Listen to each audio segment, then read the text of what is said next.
reach that level. I think on this day, most of them who are yet to reach that level, I think on this day when celebrating it next Saturday, the government should at least put more confidence in the current teachers, because they have done so much of a work to us as a country during the past few years. Thank you. So we need them to be given at least some assurance of having their jobs secure when Flavia. in transition.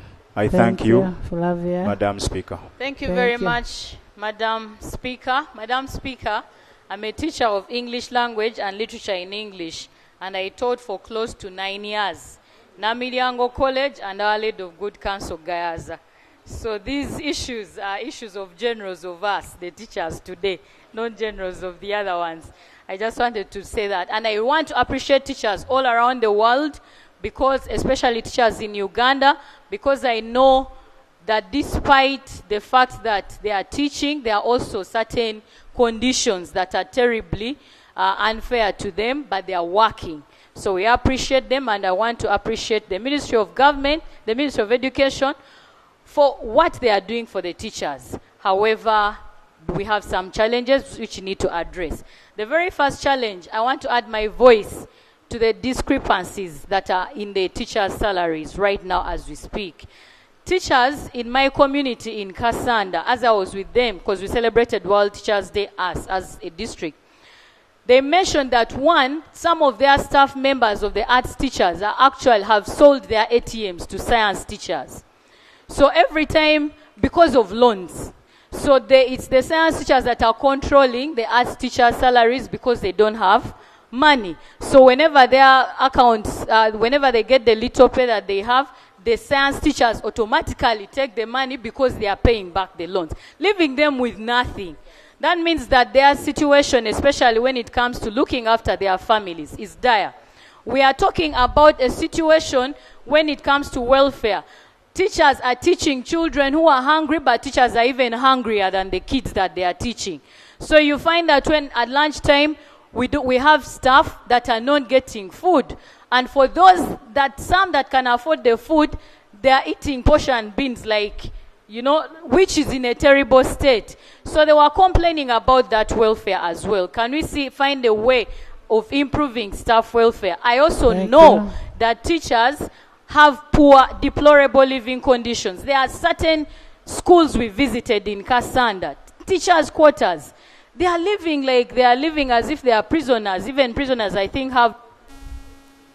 Gerald, Margaret. Thank you so much, Madam Speaker. Madam Speaker, I would like to thank the Minister for that elaborate report. But there's one point of concern, Madam Speaker, in addition to what my colleague Honorable Chair Thomas raised. There are science teachers who have been appointed administrators of secondary schools. And today, Madam Speaker, to my dismay, there's a head teacher who has declined to pick his appointment letter because he has been earning 4.8 as gross, but the appointment letter that he's getting as an administrator is talking of a lower pay. And therefore, he has declined to pick. He was in my office this morning from Blamburi. This anomaly, last time the Minister of Public Service and Education, when I raised this matter, they said they were going to harmonize it within a period of 1 month. This is now the second month. We're in October. The release was done yesterday by Minister of Finance. My question is, has this been harmonized so that I communicate to my science teachers who are administrators of secondary schools whether this anomaly has been sorted so that they check their bank accounts by the end of the month? Thank you so much, Madam Speaker. Thank you, Margaret. Then workers. Thank you, Right Honorable. Solomon. I want to thank you, Right Honorable Speaker, for the opportunity, as I thank the Minister for the statement. We had our World Teachers' Day in Namayingo on 5th, and many teachers were not contented with what is happening. Right Honorable Speaker, teaching is very critical. I'm a teacher by profession, and I know that we are all taught by teachers. And if we want to have real development of our country, then we must strengthen the education sector. But as we speak now, there are many challenges which the sector is facing. For teaching to be effective, the environment must also be good. Right, Honorable Speaker, we still have schools in this country where pupils learn under trees. And now for a teacher to go and teach under a tree, no chalkboard, the environment can't be conducive enough for learning to take place. We also have a challenge, Right Honorable Speaker, of some of us who come from hard-to-reach areas. We want to be considered when it comes to staff quarters, because some areas are hard to reach that you cannot even have a house to rent. So you find that teachers do not go to schools to teach because they don't have even where to sleep. So I want to pray to government that you at least give staff quarters to hard-to-reach districts like in Namayingo district. Thank you. Thank you. Workers. Thank you, Right Honorable Speaker and colleagues. I want to thank the Minister for the statement. Right Honorable Speaker, when science teachers were enhanced, there was a discussion between the government and the leaders. And I remember that meeting, the Vice President actually chaired the meeting. The commitment was, let's start with the science teachers because the resources were meager. And the word was soon, we shall look at the arts teachers. So my question is, when is this commitment really coming out? Because you see, Right Honorable Speaker and members, in the economy, when you measure the HDI, Human Development Index, we have life expectancy, education is number 2. And with the proper education, then you widen the perspective of a country. And we are saying in a low-income status like the minister put, but until it likely actually fall back when the education system is falling. So when is this commitment, Right Honorable Speaker? Solomon, not you. Chelengat. Thank you very much. Thank you very much, Right Honorable Speaker. Right Honorable Speaker, we also had our Teachers' Day some time back in Boko District. But Right Honorable Speaker, this Teachers' Day was the worst attended by teachers in the life of Boko. Why? Because most of our teachers are so much demoralized, Right Honorable Speaker. Colleagues have talked of the discrimination of the science teachers and the arts teachers. But there was also another issue that during the validation exercise by the Auditor General, so many people were affected in Bukwa District, Right Honorable Speaker. And over 250 teachers were affected. They have been coming to Kampala to make clearance with the Auditor General. The cow and his team has been coming, but all the same, up to now, those people have not been paid, Right Honorable Speaker. It is my opinion, Right Honorable Speaker, that the minister gets concerned and see how best these teachers are helped, because most of our teachers are not being paid now. They have children to educate, they have other issues that they have to settle, like any other human being, like any other parent. So these people need to be helped, Right Honorable Speaker. I thank you very much. Rita.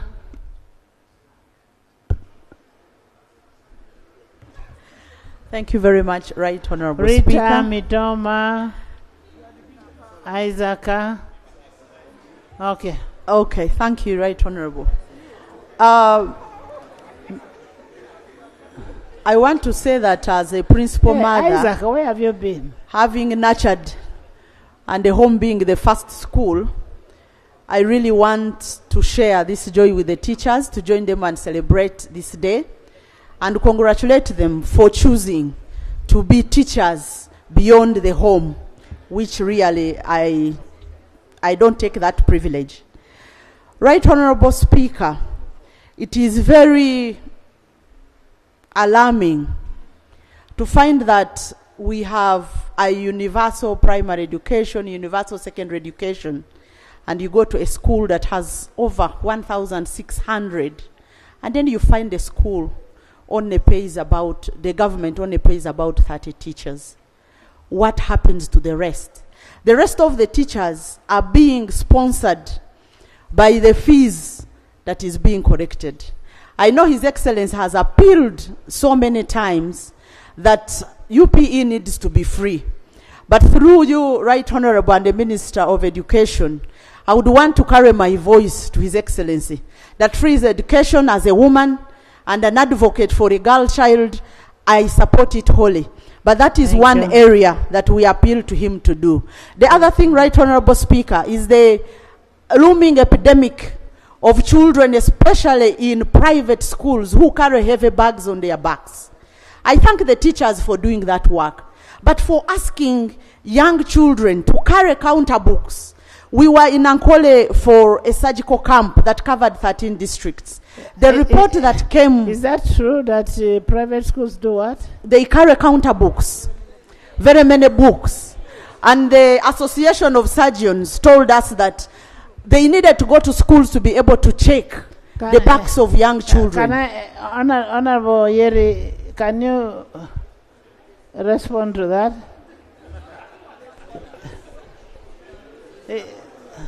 He's an investor.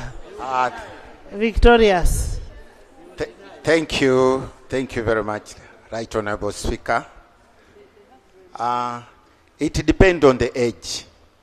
It depends on the age, but it is not they don't carry their books, but it is the bag. The bag, yes.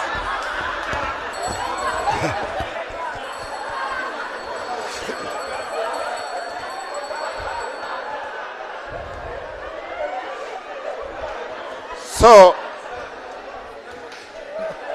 it depends on the age and really what you are using for card. Thank you, thank you.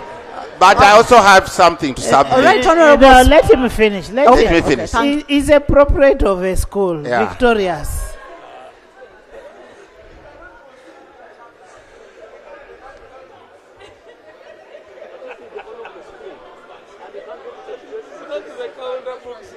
Okay. Some food. Madam Honorable Speaker,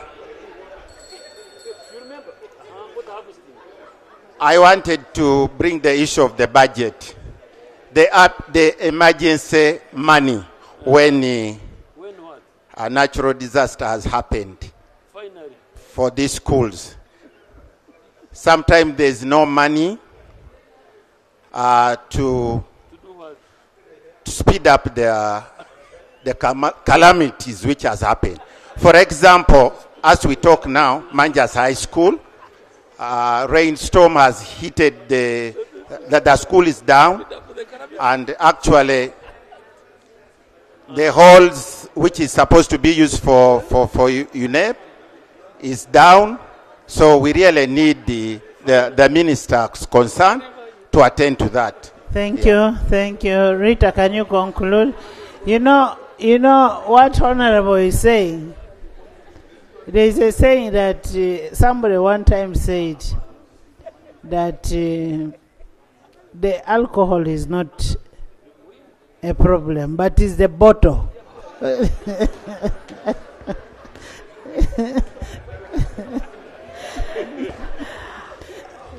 Right Honorable, for me, I would like to say that education and health are intertwined. So it is very important that the teachers need to interest themselves to make sure that children, as they go in school, they come out healthy. Lastly, Right Honorable, the issue to do with the payment disparities. I would want us that Honorable members, I don't want anybody to repeat what has been said. No, Right Honorable, what I'm saying is different. That the Education Service Commission should be able to come up with some sort of a report to tell us, is there a correlation so far between the good payment for science teachers and the improvement in science teaching? We could be running for something where we do not see any results. Thank you, Right Honorable. Juliet, remember we are acting under Rule 52 and we are already 40 minutes. Juliet. Thank you, Right Honorable Speaker.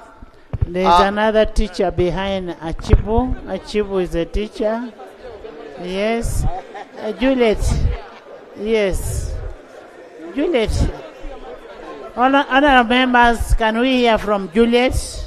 Thank you, Right Honorable Speaker. I'm a teacher by profession, and before I joined politics, I was a director of studies at Rubini Secondary School here in Uganda, and Madam Honorable Wabshija was my boss. She was, yes, so I'm not telling any lies. She was my deputy head teacher at Rubini Secondary School. I want to thank the minister for inviting us to celebrate the teachers, and my colleagues and Right Honorable, you will all agree with me that teachers are heroes. So my request, actually mine are almost only requests. I request that we have a public holiday, like we have Heroes Day, to celebrate the teachers. Because you find when others are celebrating, others are in class teaching. I usually see it in my constituency in Mitoma. When the celebrations are in one constituency, you find other constituencies, the schools are operating normally. So I request that if we can have, I have one request, Right Honorable Speaker, another one. Teachers in my constituency have formed associations. They call themselves Teachers in Action. They are the ones now building classrooms, building their accommodation. They are really using their own money to do the work of us and the government. That's not correct. So on Sunday, Right Honorable, I attended a fundraising function where teachers, primary teachers, contributed 50 bags of cement. I was there myself. So I request that really we do our work. Maybe they are contributing to their community. They are sleeping in very bad houses, and others don't have classrooms. They are the ones rehabilitating the classrooms because of that. Honorable Minister, you get that? Thank you so much, Right Honorable Speaker. Okay. Honorable Chibu Thomas Isaac. And let them sit down. Phyllis. Yeah, thank you very much, the Right Honorable Speaker. I want to thank the Minister of Education. Honorable members, some teacher Migo. Honorable members, you have a lot of things to debate. You have a lot to debate. This is under Rule 52, which gives you 45 minutes. We've even passed the 45 minutes. But we also have very, very important reports to debate.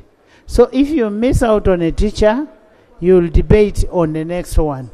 I'll make sure that I pick a person who has not spoken. Yes, Honorable Chibu. Yeah, thank you very much, the Right Honorable Speaker, for giving me this opportunity. In the same way, I want to thank the Minister for extending invitation for this belated Teachers' Day, World Teachers' Day. The Right Honorable Speaker, when we are talking about the teacher, we need to know that a teacher matters in this world, and more so in our country, Uganda. Things relating to teaching or a teacher, the Right Honorable Speaker, there are many challenges that are facing a teacher. One, when we see the ratio of the learners to the teachers, it is really very appalling. When we go to most of these primary schools in the rural settings, you find a teacher fidgeting with over 400 pupils in just a single class. And we find when it comes to assessing these learners, it becomes a very, very big challenge. And it is the reason why today, if people are complaining about the quality of education in this country, I think that is one of the areas we need to see. Two, the issue of salary disparity. Right Honorable Speaker, we have a challenge. Last year when we went to Karamoja sub-region, it was so heart-touching when we arrived and we found the teachers were for lunch. The science teachers were eating using cutleries and they had side dish. But when it came to the arts teachers, they were dying with their portion and without using cutleries, and they were sitting in different areas. The Right Honorable Speaker, this is not a subject where we are to laugh. It is a problem in every school in this country. Like in Nebi, in most of the schools we have 2 staff rooms. Of the science teachers, they sit inside. The arts teachers, they sit under trees. Right Honorable Speaker, if we are to address the issue of education in this country, we need to open our eyes very wide and we address these issues critically. I give way for information. Right Thank Honorable you. Speaker, the information. Thank you, Phyllis. Phyllis.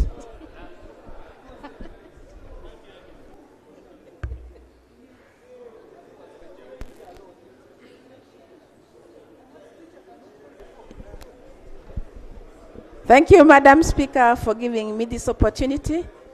I'd like to thank the Minister for the statement made, and I want to say that the teachers do very, very great work to this country. I am a teacher of agriculture, and yeah. So if I was teaching by now, I would be a science teacher. I would be enjoying the good salary now. But I want to say that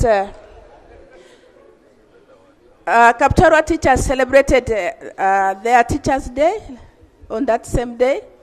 And the complaints raised are just the same as what others are saying here.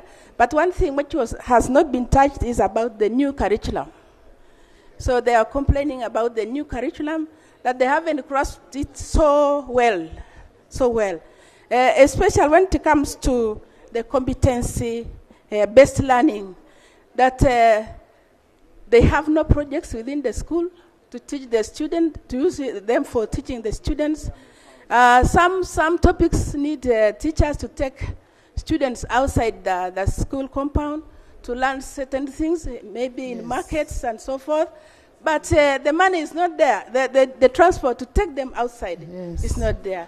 There's information. Yes, information. There's also fiscal education. Yeah, actually, Right Honourable Speaker, I want to thank Honourable Phyllis for giving way. Talking about the new and old curriculum, I was in a secondary school recently in my constituency, and teachers were deeply concerned that students in O-level are now studying under the new curriculum. And yet, just next year... Even the exam is under the new curriculum. Just next year, January, 3 months from today, when they cross over to A-level, they will go back to the old curriculum because they have not been prepared to start the new curriculum in A-level. So I want to thank the Honourable Member. Thank you. Thank you.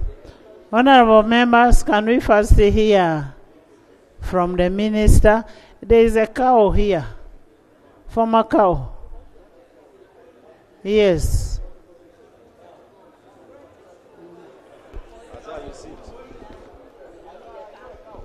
Thank you, Right Honourable Speaker. I first of all wish to salute all those who have invested in education. I want to salute all those who have invested in education in this country, including the Speaker.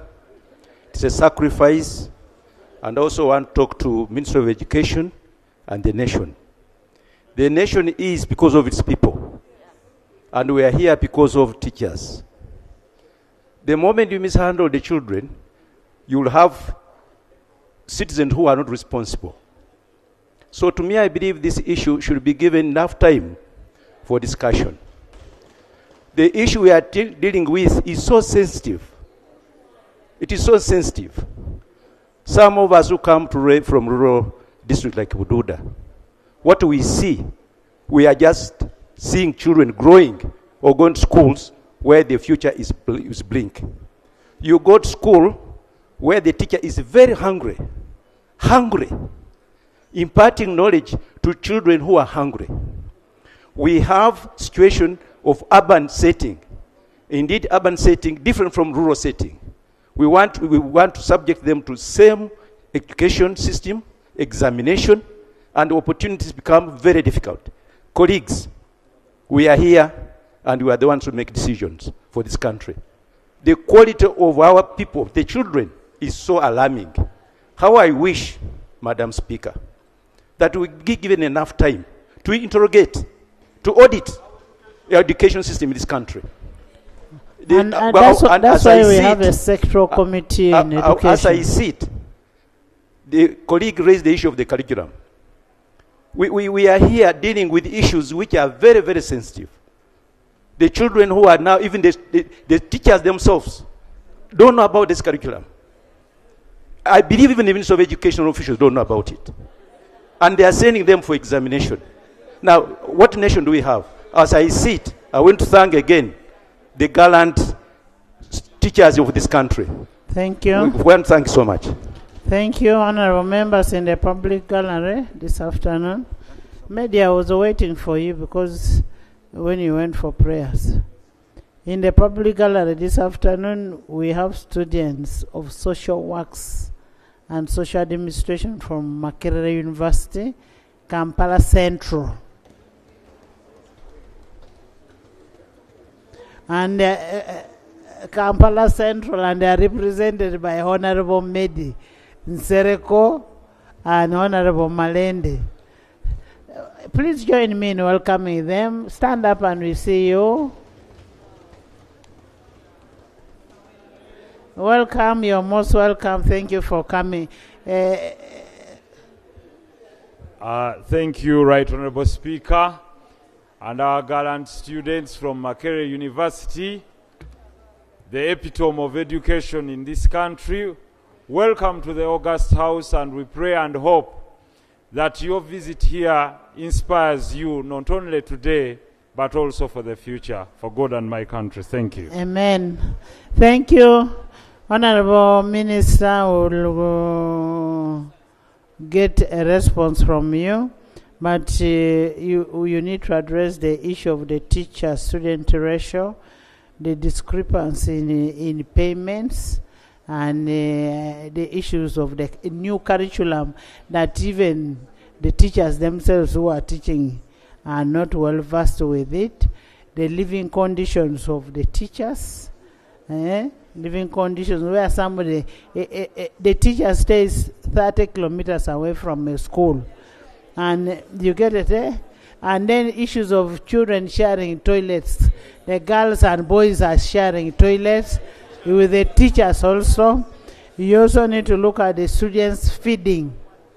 Much as we are talking about UPE, USE, the students feeding, and then the discrimination between the teachers, and then we also need to look at the overall issues that members have raised. Please, let's first hear from the minister. Then. Thank you so much, Right Honorable Speaker, and I want to thank the colleague for really raising these very critical issues that shows the importance we attach to our teachers and how we value our teachers. I really want to thank you for your passion for the teaching profession. Madam Speaker, permit me to tell this August House, as per our statistics of June 2024, on government, we have in primary education a total of 154,326 teachers. While private teachers, we have got a total of 42,043. In total, we have 196,369 teachers in primary education. While for the secondary education, we have 42,258 in government schools, while 22,660 in private, making a total of 72,918. This is the people we are speaking about. But however, there are many that we are still registering on the online system. Madam Speaker, there are 4 critical issues I wish to respond before I could go to issues raised Number one, it is true that yesterday we received a complaint that some of the senior 4 candidates in some of the private schools were being sent away because of school fees dues. And immediately when this information reached UNEB, they intervened to enable these candidates make arrangement with the schools, especially the parents. Before coming here, Madam Speaker, I spoke to UNEB, and I was informed that the issue that was raised yesterday, where some senior 4 candidates were sent home, has been handled. And all the senior 4 candidates are attending the examination because our Education Act of 2008 does not permit any candidate to be sent home because of school fees dues or any other balances that has not been cleared. So I want to thank you for that concern. In line with that, Madam Speaker, this is the pioneer class that is sitting... And also maybe in line with what you're saying, when we make a budget for UNEB, the budgets are always cut. And yet, UNEB will tell you that is the money that was used, that is supposed to be used for invigilation, for training, for all those things. Why would you reduce budgets for UNEB? Madam Speaker, thank you so much for raising that critical issue. I wish the Minister of Finance is here.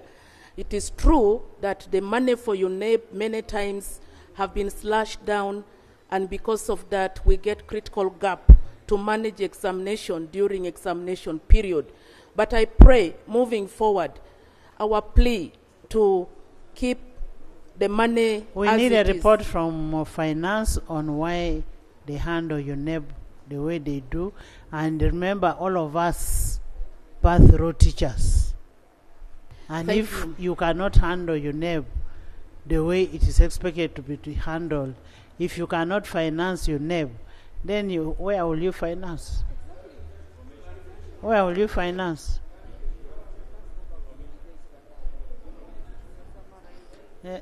Yes. Switch on. I will take that matter up seriously, and we will follow with the Ministry of Finance, to ensure that all the money budgeted for examination under UNEB, plus other examination bodies, UNIMEB, UBTEB, and UHEB, they are all given as per their request. But Madam Speaker, this is the pioneer for the competence-based curriculum, and the issue of curriculum has been raised on this floor. Aware that these senior 4 are going to cross to A level next year. Madam Speaker, coming up with a new curriculum which is competence-based at A level, it is a very intensive-based consultative process which demands a lot of funds. As I speak, this is a process. You're saying the new curriculum demands a lot of funds. Why did you go for that? First of all, honorable members, you find when the students are doing exams, they are supposed to do a technical course. Somebody will say, for me, I am interested in swimming. Do you have swimming pools in schools? Do you have technical schools in all these schools? Do you have computers in all these schools?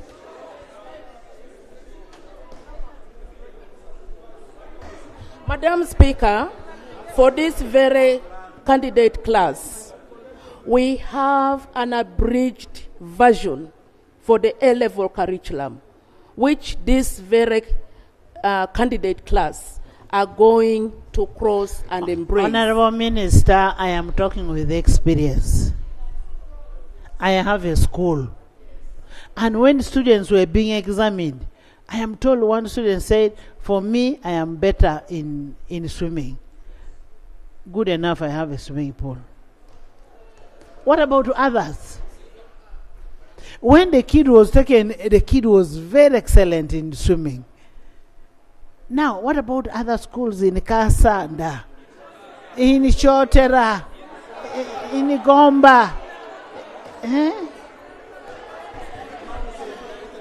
Madam Speaker, the issues concerning the curriculum and the competence-based curriculum permit me to bring a paper, a statement here. And bring a paper. Yes. Thank you.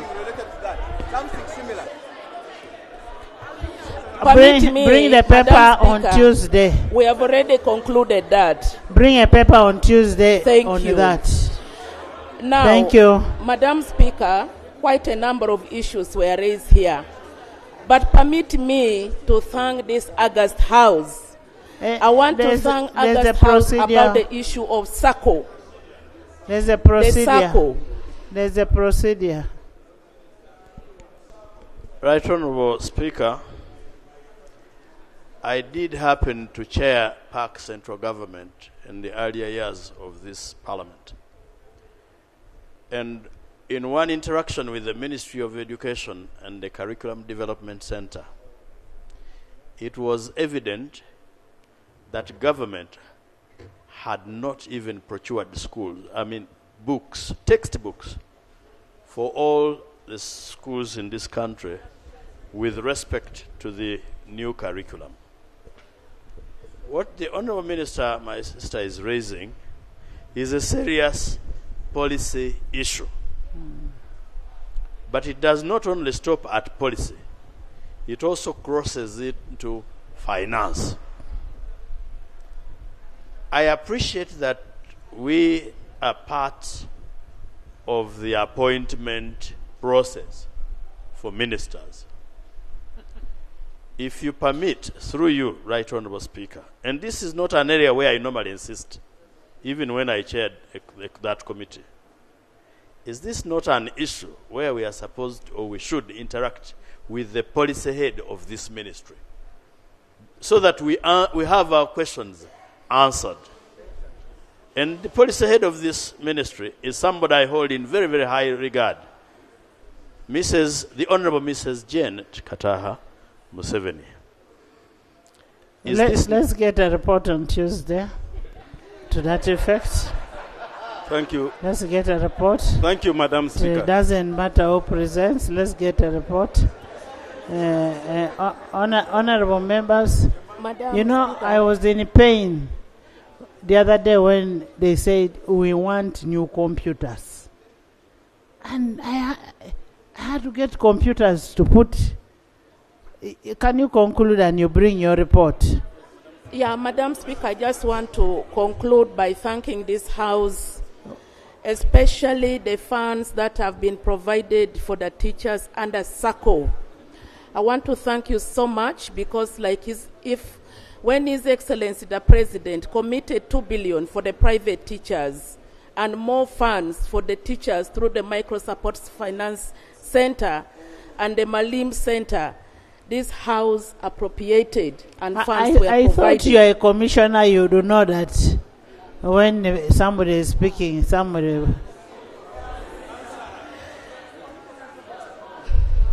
And these funds, Madam Speaker, I think it is to support the teachers really.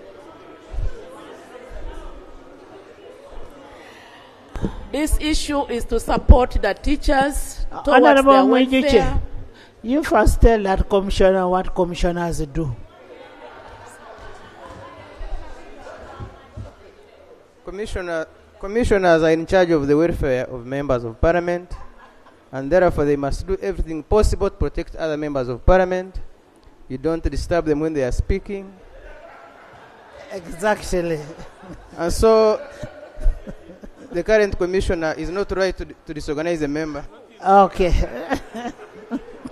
Madam, thank you so much. I think I want to wind up that I will bring a statement on all the issues that have been raised here. And I want to thank you so much for the support. I want to thank you. Madam Speaker. I pledge on Tuesday I'm going to bring a statement concerning all the issues that has been raised on this floor concerning the teachers. I thank you and I beg to submit. Thank you. Next item. Honorable members, she's coming back on Tuesday. You will bring all those issues. Next item. It is going to be a substantive item. Item 5A, laying of papers. Wait a second, Chair. Right, Honorable Speaker, like you said, I would like to also request the Honorable Minister to also include the matter that we've ever presented here on the university students' dropout as a result of failure to be admitted into examination rooms because they have not completed payment of their tuition. So part of that we talked about it. Thank you very much. Yes. Actually, you should even talk about the dropout of students, girl child. Yes, next item. Yes, Council. Now that she's coming with a comprehensive report, Madam Speaker, there are also reports of many applications for early retirement by science teachers. And that should also be an area to tackle because the pension is much more attractive than them keeping in school. Thank you. Next item. Item Come with a report. Comprehensive. Yes. Item 5A, laying of papers. Report of the Auditor General on the financial statements of Bank of Uganda for the year ended 30th June 2024. Pursuant to Article 163(4) of the Constitution of the Republic of Uganda and Rule 1813 of Rules of Procedure, I will invite the Commissioner to lay the report of the Auditor General. Right Honourable Speaker and honourable members, I beg to lay the report of the Auditor General on the financial statements of Bank of Uganda for the financial year that ended 30th June 2024. Right Honourable Speaker, I beg to lay. Thank you. Pursuant to Article 163(5) of the Constitution of the Republic of Uganda and Rule 1814 of the Rules of Procedure, the report stands referred to Committee of COSASE, that is Commission, Statutory Authorities and State Enterprises. Bank of Uganda. Thank you. And the clerk should immediately send the report to the committee. Next. There are people making noise there. Enos, you tell them.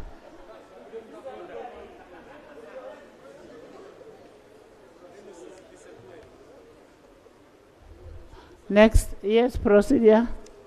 Thank you, Right Honourable Speaker. Right Honourable Speaker, in the spirit of recognizing international days, Right Honourable Speaker, today is World Food Day. And the countries all over the world.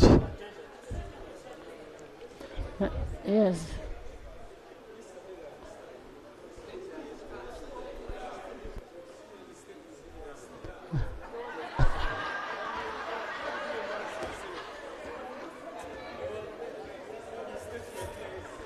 Next item.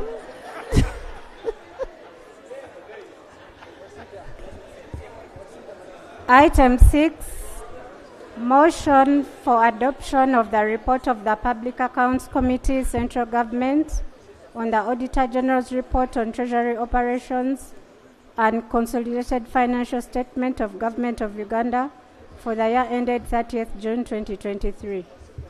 Honourable members, on Monday 14th October 2024, we deferred the presentation of this report pending availability of the Minister of Finance, Planning and Economic Development.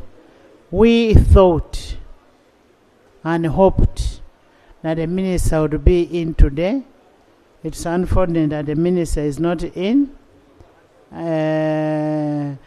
Pursuant to Rule 174(4) and 6 of the Rules of Procedure of Parliament, I will invite the chairperson of PAC to present the report to the House, and we will defer the debate when the minister is in.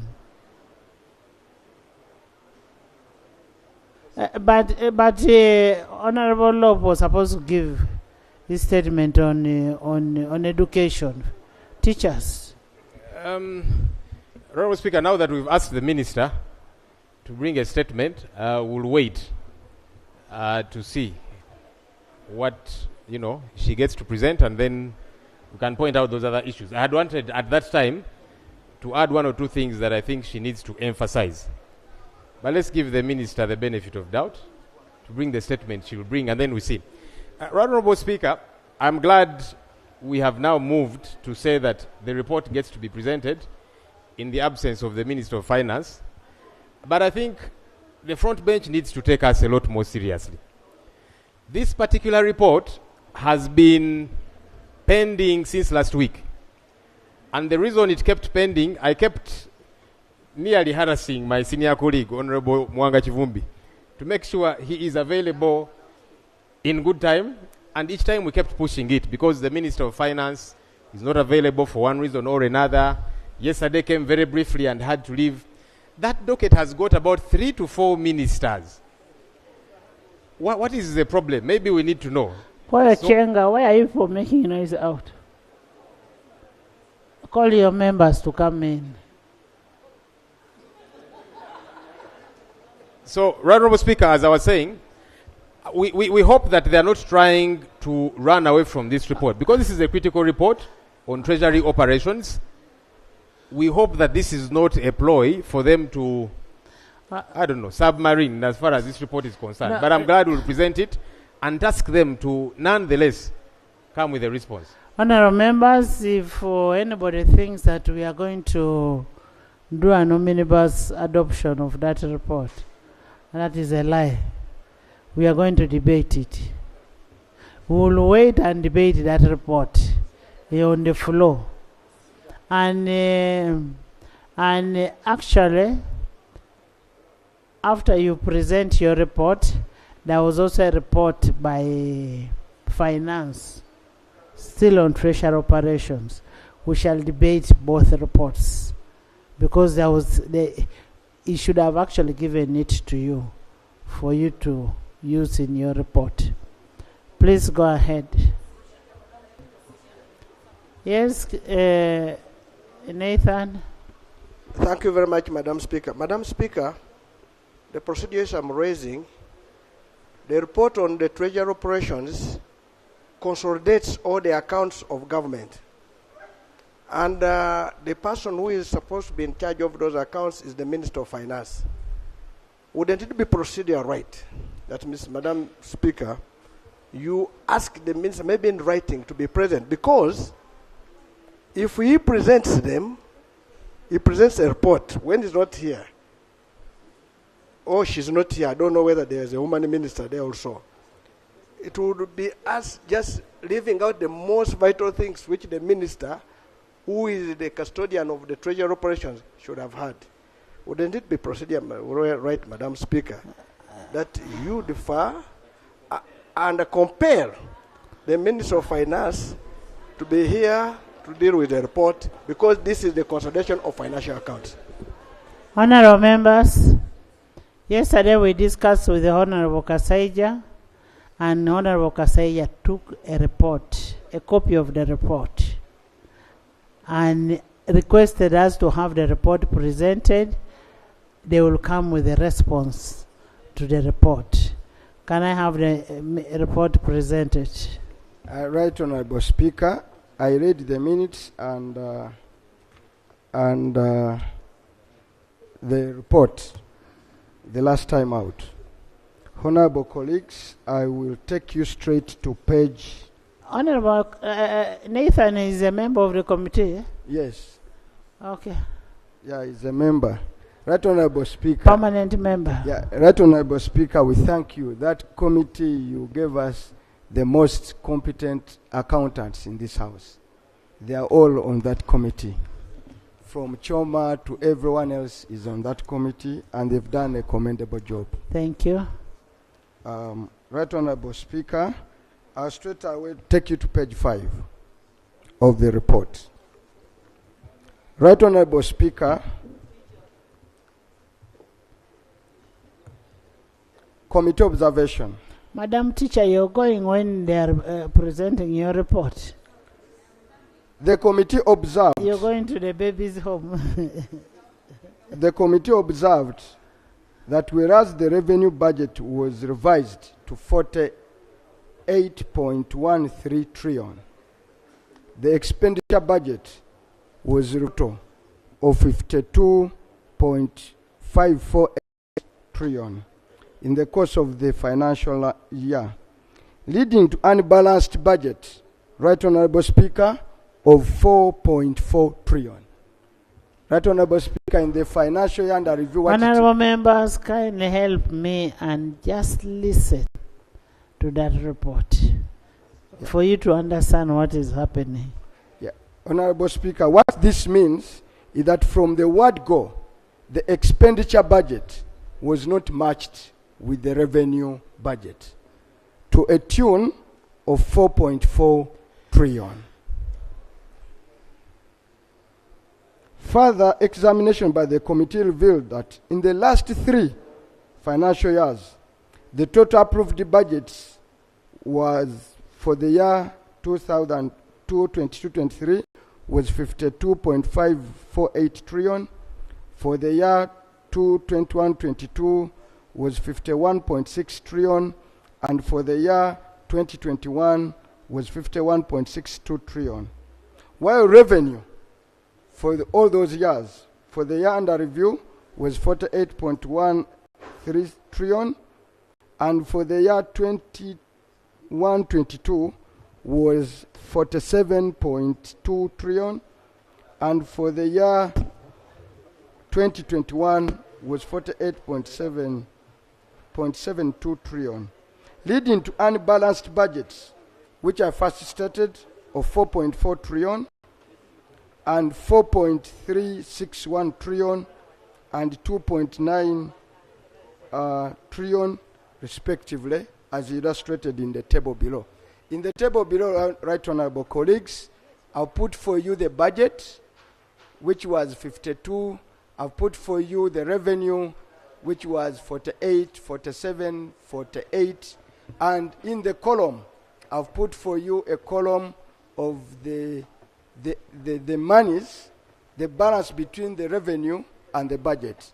And that is 4.4 trillion. In the year after, it was 4.3 trillion. And in the other year, it was 2.9 trillion.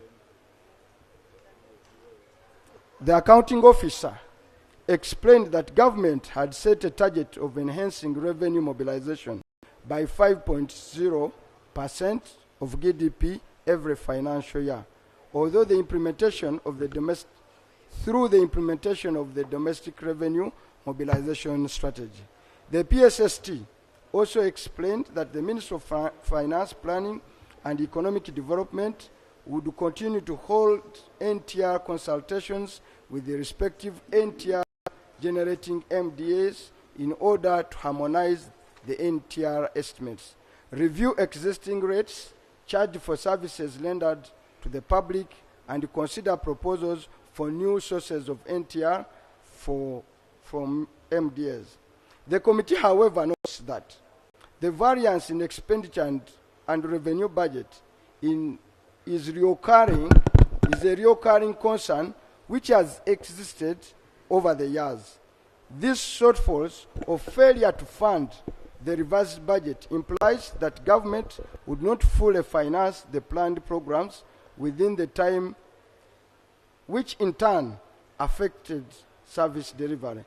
The committee notes that whereas the revenue and expenditure budget estimates have continued to be projected in a rosy picture over and above 50 trillion over the last so many years, The country has never exceeded 45 trillion in expenditure performance. It is therefore these deceptive figures of the budget the government bases on to seek supplementary budget under the 3% requirement of the law. So that means these figures which they give us, 70 trillion, for the purpose is to yield a high quantity on 3%. But fully from the word go, they are aware they will never raise those revenues. The committee further notes that the Minister of Finance, Planning and Economic Development has deliberately ignored available data and trend analysis of revenue and expenditure performance in the formulation of the budget process, which has led to unrealistic and false budgeting. The committee notes with concern that Parliament has continuously approved budgets without corresponding revenue sources year in, year out, is an indictment on Parliament for not being keen enough during the budgeting process. Because whereas the government does bring these figures, they are brought here. We pass them knowing revenue and expenditure don't match. Committee recommendation. The committee recommends that the Minister of Finance should make use of the available data and trends in the revenue and expenditure projection during the budget formulation. 2, the committee recommends that the Minister of Finance should continue exploring more avenues of ensuring that all budgeted revenue is realized to fund the budget as approved.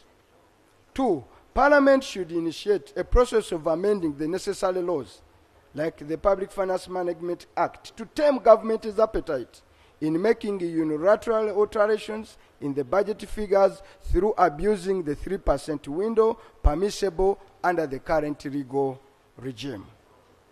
Parliament must only approve budgets where revenue match expenditure. 2, utilization of warrants. Honorable colleagues who may not be economists may not be knowing what a warrant is. I will endeavor to explain a little bit. Not arrest warrant. No warrant of money.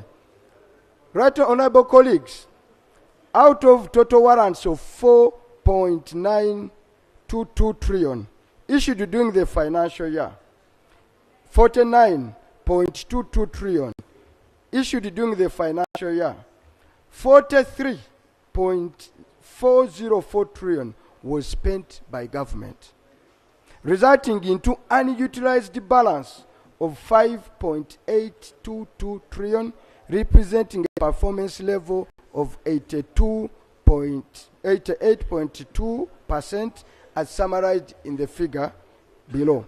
Right, honorable colleagues, for ministry and the government departments, the figures were as budgeted. This requires a little bit of interrogation. Was 46 trillion. For local government, 6.2. Total warrants were 43 and 6.2. Total actual payment, that is the money government paid out in a financial year, it was 47.6 and 5.6, which is 43.404, a variance of 5 trillion, which is 11%. Honorable Speaker, what this means, that government gives, for example, Parliament a warrant to spend money, and you contract work. And at the time of cashing the invoice, government tells you there is no money, and they don't pay, and generate arrears to the tune of 5 trillion. That is the implication of warrants and government's failure to match warrants with cash. The Auditor General reported that the warrants issued during the financial year were in excess of revised budget revenue sources of 48.1 trillion by a variance of 1.9. This is scandalous, Honorable Speaker, that government went ahead to warrant money less than what they expect to get in revenue by over 1 trillion. That you warrant, you say, please spend, knowing actually that you don't have the money, but you have told agencies, go out and spend, contract, and business people go out to do work for government, and government is sure as night follows day, they will not have the money because they don't have the revenue. The Auditor General noted that overall there was underutilization of warrants, of which I've already explained, of 5.8 trillion, representing 11%. Significant, and this is for you to note, significant underutilization of warrants were noted on Treasury operations, Vote 130 of 2.9 trillion and 216 billion meant for development programs for local government. When they come here, they tell us that Treasury operation accounts are statutory, and they receive a first call on the budget. Yet they went ahead and failed to meet statutory obligations.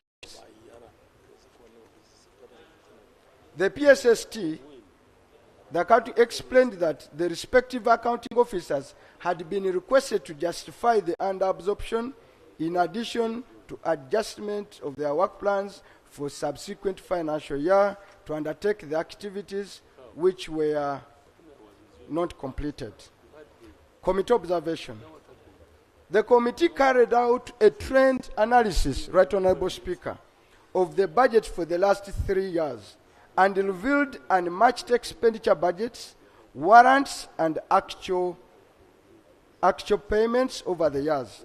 The committee noted that there were underutilization of 5.82 trillion for the financial year, Right Honourable Speaker, let me go straight to that table, and so that members can know the crisis we are in as a country. And I hope the people in the control room can bring that table. Right Honourable Speaker, I've put column 1 to represent, we've put column 1 because it's a committee. We've put column 1 to represent approved budget, approved revised budget. Column 2, total warrants. Column 3, actual payments, the amount of money government went out to pay for the last 3 years. And then we've made an analysis in the other tables. Right Honourable Speaker, for the year under review, government had an approved budget of 52.548 trillion. It warranted 49. It actually paid 43.401. Unwarranted budgets funds for the year were 3.3 billion. Then the variance between the total warrants and actual payments was 5.8 trillion. But honorable colleagues, the variance between the revised budget and the actual payment was 9.144 trillion. And in the following year, those figures, Right Honorable clarification.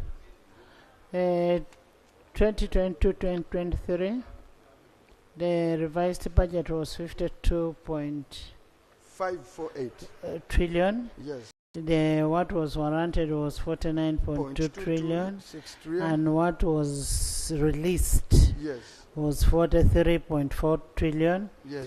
Then the unreleased or unwarranted. It is actually unreleased because it was warranted. Yeah. No. The first column, Right Honourable Speaker, is the difference between the budget and the warrant, which is 3.3. Yes. Yes. But the difference of the is 3 point what? 322 trillion. Because I was making a correction because you had said billion. I wanted trillion. It's trillion. Yes. And the money, the difference between the warrant and the actual payment was 5 release. Okay, let's say actual release. Actual release was 5.822 trillion. And the difference between the budget and the actual release was 9.144 trillion. And Right Honorable Speaker, when you analyze the other year, the difference was 2.7. I've now gone to differences. Was 2.707. The other one was 4.90. The difference on the other table was 4.4 trillion, and the difference down was 3.257 trillion, and the actual difference in the budget was 7.2 trillion and 7.99 trillion. From the above, the committee observed the following: that a total of 3.322 trillion was unwarranted in the financial year 2022, 2.70 trillion in the financial year 2021-22, and 4.969 was unwarranted in 2021, respectively. That is the difference between A and B. The difference between warrant and actual expenditure by government was worth a 5.822 trillion in the financial year under review, 4.4342 trillion in the year 2021-22, and 3.257 trillion in the year 2021. The difference between the approved budget I've explained, the 9 trillion, the 7.1, and the 7.9 trillion. The accounting officer explained that under the single treasury account, warrants are issued anticipating the spending, indicating the spending limit, and as such, government entities are required to submit invoices with the treasury, which the treasury honors, depending on cash at hand. The difference between the warrants and the payments are therefore as a result of limited cash available at any one given time. He added that cash limits were affected recently by economic shocks orchestrated by the aftermath of COVID-19, the Russia-Ukrainian war, and mostly recently, Ebola outbreak in some parts of the country.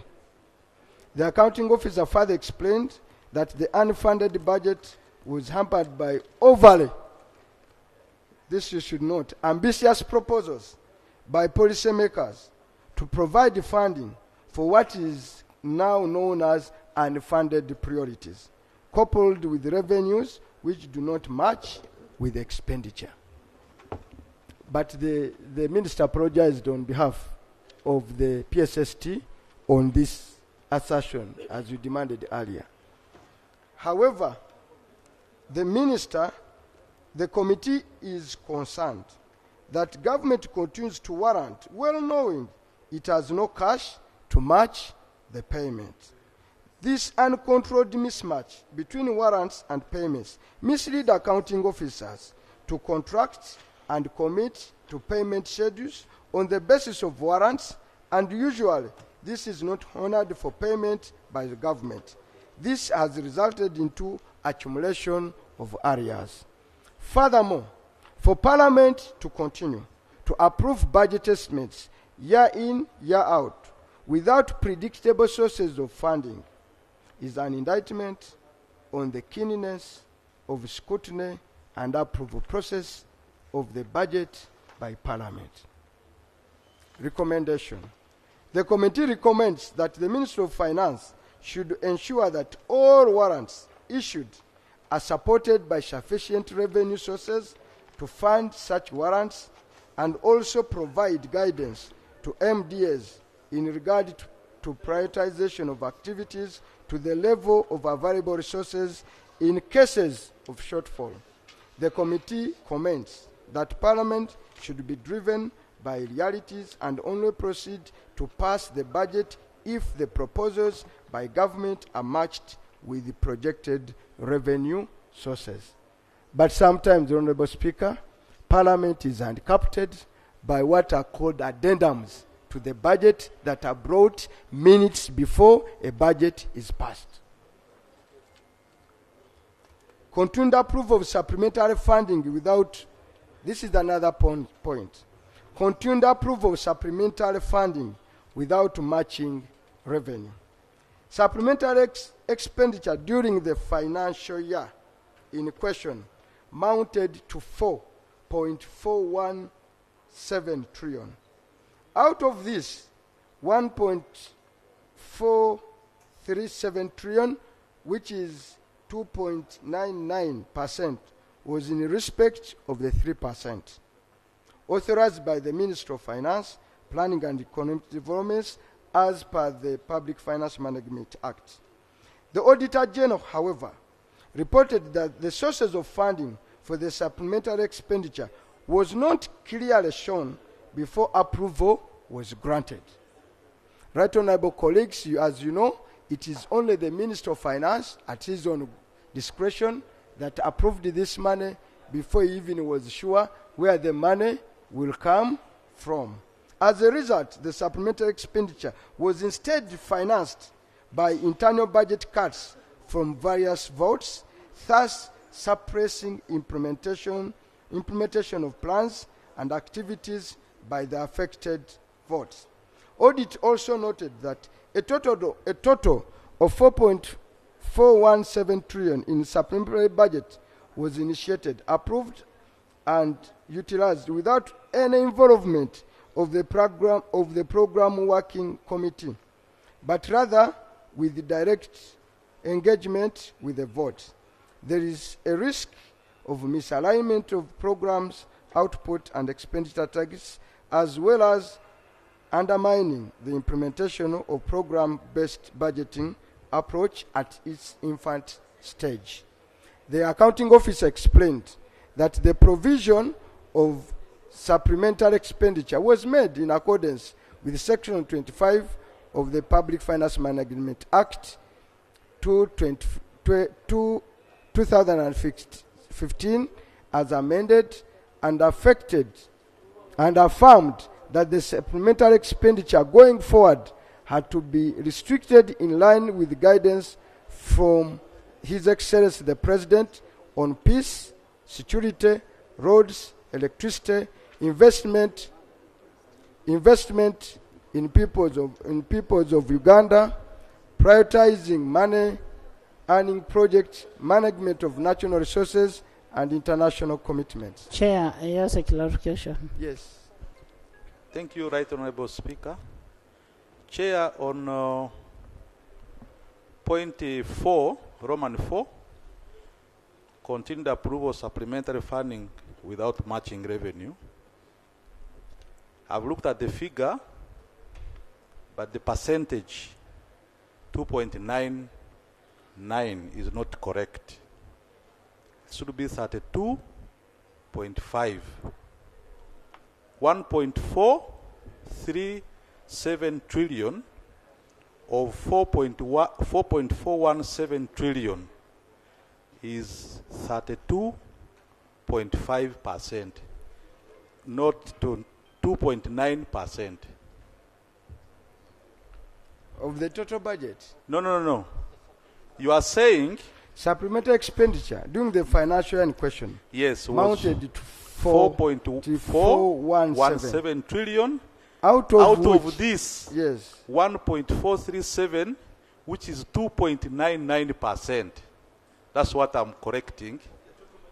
No. Was in respect. It was in respect to the, of the 3%. The 3%. You get me right? 3% of the budget. Of the 3% of the budget. Yes. So you've got to work upwards and find out the 3%. How much is the 3% of the total approved budget? Yes. Then, which is like 1.5 something trillion, which gives you this percentage. That tells me people are very attentive. Thank you. Yes, very, very good, very good. On the issues of money, people are very attentive. So the committee observed that whereas supplementary expenditure was the committee also observed that the funding of supplementary expenditure using budget cuts from various votes is illegal and undermine the authority of Parliament as an appropriating arm of government. Right Honorable Speaker, if any budget reallocation is to be undertaken, it has to be brought to Parliament for approval. The minister under the sun does not have any powers whatsoever to reallocate money and from other budgets. This is solely the work of your House, Right Honorable Speaker. And the Minister of Finance has no powers to suppress allocations to votes within an approved budget without express approval of Parliament. Recommendation. The committee recommends that the Ministry of Finance should strengthen the functionalities of the program working groups and have them involved during the process of making decisions for supplementary budgets. The committee recommends that the Ministry of Finance should ensure that all supplementary expenditure approvals are supported with the supplementary sources of financing so as to ensure that activities are implemented as planned. The Minister of Finance and Economic Planning should be held responsible and be cautioned for fiscal indiscipline, which distorts budget plans and objectives. 2. To solve the insatiable appetite of government budgets, Government of Uganda must be deliberate in reducing leakages through corruption and amplifying the effectiveness of its budget through better priority setting, targeting, and sequencing. Failure to budget for non-tax revenue on the PBS. Right Honorable Speaker, in the interest of time, this is more of a policy issue because this report is big. This one I will beg members to read so that I save time for more critical issues. Right Honorable Speaker, management of the parish development model. Still, this Parliament has had ample time in debating the parish development model. I'll beg members to read.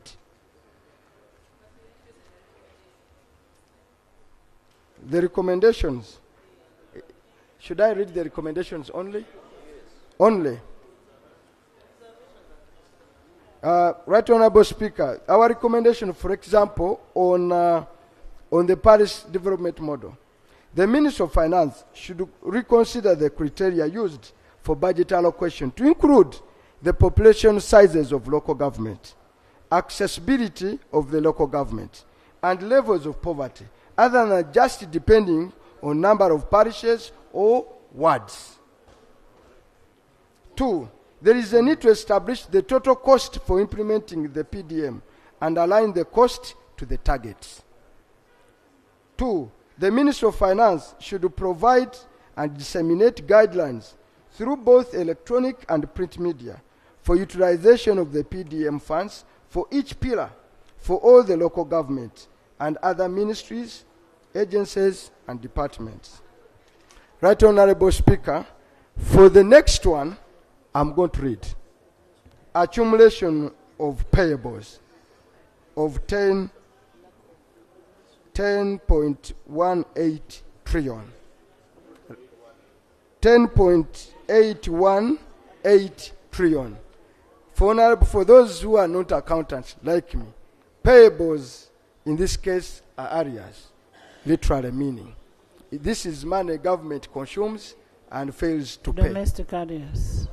Contracts and it doesn't pay. The Auditor General noted that the domestic arrears under Treasury had increased from 8.049 trillion in the year 2022 to 10.81 trillion in the year 2023, representing a 34.4% increase, which is 20.6% of the revised budget of Government of Uganda for the financial year 2022-23. Honorable colleagues, this is money. Okay, let me read. This is an indication of failure of the commitment control system, which can expose government to litigation risks. It should also be it should also be as a result of approving supplementary budgets worth a 4.41 trillion during the financial year without matching funding other than utilizing the already identified revenue sources, hence reallocating funding within the existing revenue envelope and impacting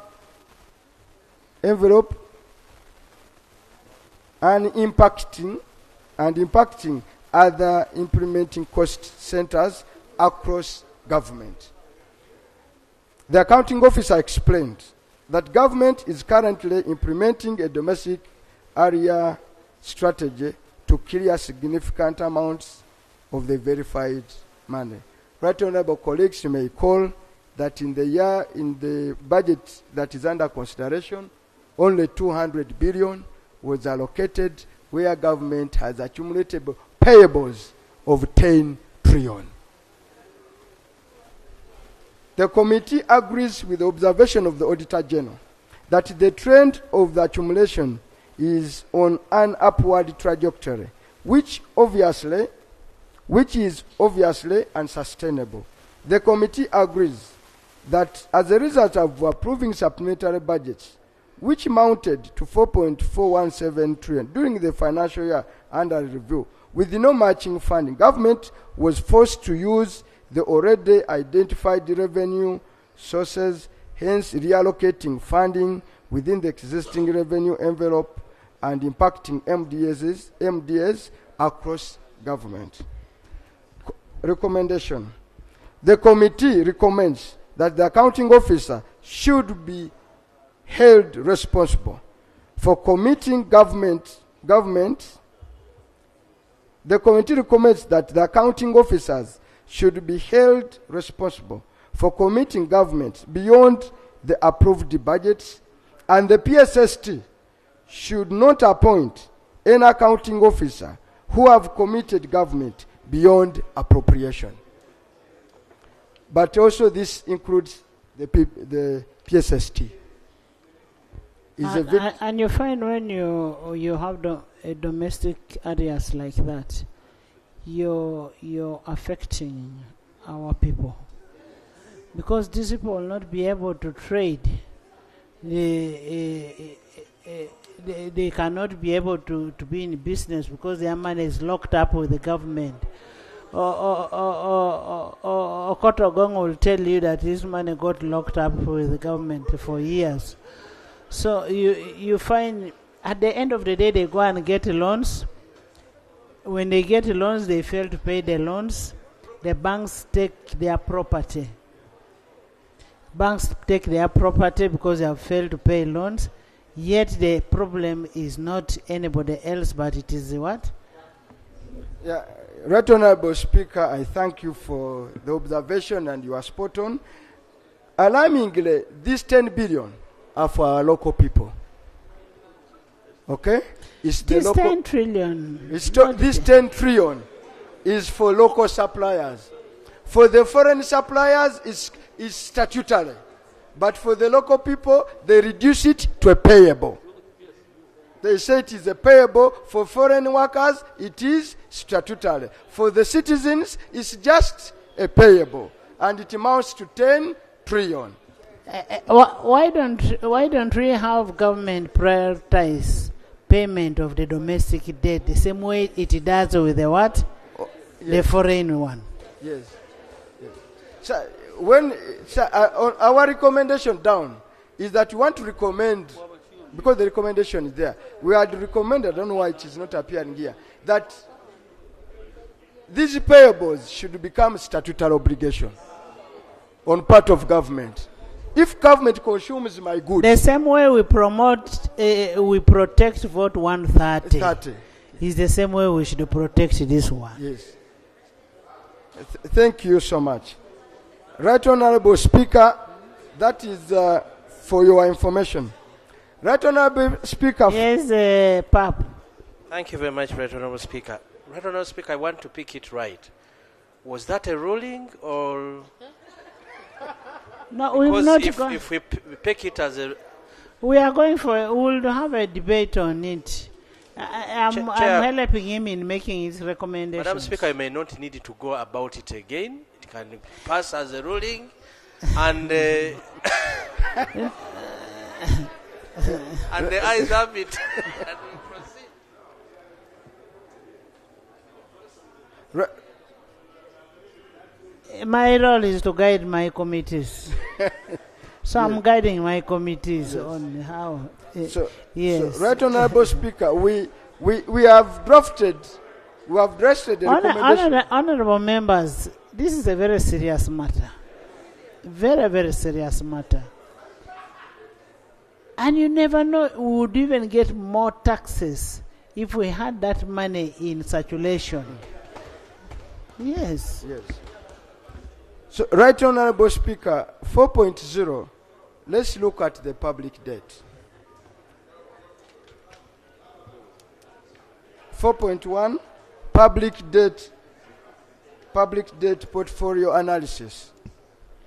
Audit established that the total public debt as of 30th June 2023 stood at 97.499 trillion,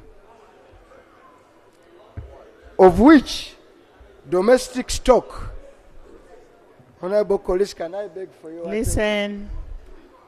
Of which domestic stock was at 44.673 trillion, and the external debt stock was valued at 52.826 trillion. This is an increase of 9 trillion 3.29, an equivalent of 10%, 10.74% when compared to the debt stock of 86.869 trillion as reported on 30th June 2022. The table below shows the detail. Right Honourable Speaker, we've run for you the debt stock for the last 5 years as it has been rising. By the year 2019, our debt stock, honorable colleagues, was only 15 trillion. No, was only, I've looked at the last bit of the table. That's 5 years ago, our debt stock stood at only 15.2. 50. The domestic, total stood at 46.507. And it has been growing up to 97 in the space of those years. It has more than doubled. But of interest, honorable colleagues, you should monitor the column for domestic borrowing. The borrowing, the 97 is both domestic and external. And external. Yes. So we must put it, you must put clear that domestic is 44.6 and 52.8 is foreign. But when you look at the foreign borrowing here, remember you're always approving loans in this house. So the next time you approve a loan, you need to ask for a proper report. So, from the above, the committee observed that there has been a consistent increase in the total debt as evidenced by an increase of 111.7% in the 5 years, from 46 trillion to 97 trillion as of 30th of June. The net increase in the debt is due to the increased borrowing from both the domestic and external market, with the domestic debt counting for higher increase. I told you to observe the column of the domestic debt. This is majorly a fact This is majorly a fact that is attributed to persistent budget deficits, mismatch of government revenue and expenditure. When you do these wrong things, they will come to haunt you. Consequently, figures don't lie. Rollover of liquidity papers, bond switches, private placement, new borrowings for various development projects, and foreign exchange loss arising from depreciation of the Uganda shillings against stronger currencies. Right Honorable Speaker, later on, you request me to be very slow on bond switches. Because on bond switches, when we go to treasury operation, I think there is a crisis that needs even a police investigation. But we shall reach there. Right Honorable Speaker, the committee notes that there is an increasing trend in government debt position, which leads to the reduction of available discretionary resources for both funding development projects and service delivery, as huge resources will be directed towards debt repayment. The accounting officer acknowledged the observation and explained that the government was undertaking the prolonged approach to minimize the rate of debt accumulation, and also prioritizing borrowing on non-concessional and export credit agency terms. Non-concessional and export credit agency terms. Committee observation. The committee recommends that government should consider revising its current debt strategy with a view of incorporating more effective approaches aimed at containing the upward debt position trend. 2, analysis of debt of external debt. We've gone for analysis of external debt. According to the Auditor General, Uganda's external debt was, let me read, I think. According to the Auditor General, Uganda's external debt as at 30th June 2023 was made up of multilateral creditors, which is 32.748 trillion, bilateral creditors 12.9 trillion, and commercial banks of 7.146 trillion as below. This table speaks for itself. Analysis of the trend of external debt over the last 5 years revealed a linear growth in the level of external debt over the years. There has been a consistent increase from 30.9 trillion in the year 1819 to 52.82 trillion by the year 2023, representing an overall growth of 71% over the period. The details are given in the table below. Honorable colleagues, you can go through the table below. It gives you the amount, it gives you the increase, it gives you the percentages as they've come along.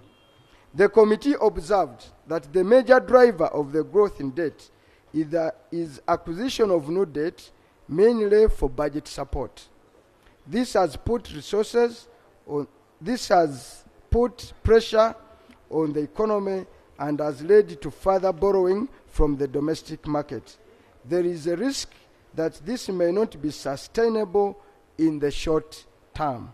The accounting office explained that government was undertaking the prolonged approach to minimize the rate of debt accumulation and also prioritizing borrowing on non-concessional and export CA terms. The committee notes that despite this explanation by the accounting officer, the trend seems to be growing every year across government ministries. Recommendation. The committee recommends that government should effectively implement the medium-term debt management strategy so as to ensure the level of public debt remains sustainable.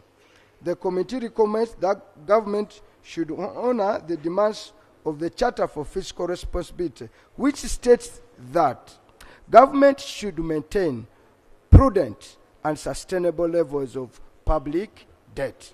That was the commitment of this government in the Charter of Fiscal Responsibility at the beginning of this term. Domestic debt. The Auditor General observed that domestic portfolio is comprised of long-term borrowing, which are treasury bonds and government bonds, short-term borrowing, treasury bills, and government overdraft or temporal advances, court awards, principal and interest payment. The country's domestic stock, which is mainly on treasury bonds and treasury bills and unsecuritized debt, mounted to 33 trillion 2.5 as of 30th June. And that one correct. Trends for the past 4 years of domestic debt portfolio are shown respectively in the table below. Honorable colleagues, you could read and see that by the year 1915, domestic debt only was 15%, 15 trillion. It is now 33 in a space of 2 years. So 5 years, so it has doubled. From the above, the committee notes that it is evident that domestic debt has kept growing over the years at an average rate of 18.1%. Further analysis has revealed a corresponding movement in the net domestic financing over the years as illustrated in the table below. Right Honorable colleagues, you can look at that table and you'll see the analysis. From it was 7, then it went to 8, 9, 13, up to 10. Those are bonds. And for honorable members that have money, these days you can also buy bonds because it's so lucrative of late. The interest is very good. It's very good. Instead of buying these other things, you buy a bond and an interest every month, you are good to go instead of going to a Muyindi. Domestic borrowing, I'm giving, because this government every day wants money. So if you have it, go and invest. Domestic borrowing, net is as follows. A, all government instruments that have reached maturity or redemptions are financed through debt rollover, borrowing to pay existing debt. And this has created a high dependency on the market and thus increases financing risk. Under subscription was observed due to high priced bids that were rejected in a bid to reduce the cost of debt. For those who are not economists, this is an indictment that even when government today puts in these papers, the market cannot respond. And it cannot yield the money it requires. And it can't finance its budget because you are dependent on borrowing. In the year, and then you keep getting issue. In the year under review, a slight decrease of 31 was registered in the net domestic financing from 4.6 trillion to 3.7 trillion. The accounting officer, I'll leave that and go for the recommendation.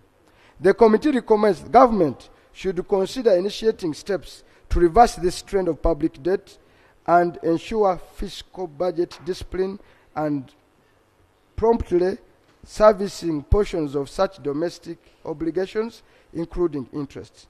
The committee also recommends that government should consider restructuring debt to acquire cheap debt and minimize debt obligation. High cost. Honorable Chairperson and honorable colleagues, this is something very tricky and I'll go slow. Continued high cost of bond switches to government. Operational framework for bond. That's why I insisted that I even put the basic understanding. Operational framework for bond switch auction 2029 provides that bonds conversion shall be done through a bond switch auction and should be undertaken by Bank of Uganda on instruction of Government of Uganda to exchange a bond with another bond for purposes of restructuring the debt portfolio, smoothing interest payment and managing debt levels during periods of reduced government financing needs. The Auditor General observed that the Treasury requested Bank of Uganda to switch bonds totaling to 1.22 trillion during the financial year under review, down from 905 billion. Can I explain a bond switch? A bond switch is where I've bought a treasury bill or a bond, but it has matured. It's going to mature on Monday. And on Monday, government is under obligation to credit my account with the money. But on Friday, government realizes by Monday, it will not have liquidity. So it comes to me and says, you know, I'm going to buy your bond. Okay? Again. At a premium, by the way, it is always at a high cost. So that on Monday I don't pay you, but now I extend your bond by another 2 years at a higher interest rate. So, in the year under review, this bond switches mounted to 1.2 trillion. And down we are going to put the cost to that, what we lost at the government because of these bond switches. And the Honorable Colleague, Right Honorable Speaker, why this is the problem is that during the budget process, when we were approving the budget, we clearly budget money for statutory obligation. And they tell us it will be the first call. And therefore, and these figures are predictable. Therefore, government to shortchange in the middle of the way and now resort to bond switches. When we gave you money to cash, is an act of treachery. So because the money, we gave you the money to pay these bonds, and you have the money. Then you reach midway and say, I will not pay you, but then extend, let me stay with the loan, and without parliamentary approval, because the Committee of National Economy approved the terms and conditions. So we don't approve the terms and conditions of these bond switches. That's why I said on this one I'll be a bit slow. Now I'm going. Let me read for you, and you'll get to know what this costs government. Right Honourable colleagues, the Auditor General reported that Treasury requested Bank of Uganda have gone through that, which resulted into accumulation of accrued interest. Listen, these bond switches resulted into accumulation of accrued interest totaling to 180 billion and 1.184 trillion in the financial year 2021-23, and we've put these figures below, honorable colleagues. You need to study those bonds very carefully and know that accrued interest, the money, because of these bond switches, we gave out 180 billion because we failed to cash. Had we cashed, the country would have saved 180 billion, which can go a long way towards development. Further analysis by the Auditor General reveals that annual increase of bond switches of 471.4 billion from 377.91 billion in the financial year to 804.9 billion in the financial year, representing 125% upward movement. As part of the approved budget of the financial year, the total cost value for the redemption of maturing debt was 849 billion, was included in the warrant. Listen, Honorable colleagues, why we have investigated, Right Honorable Speaker, why on bond switches we have recommended a forensic audit.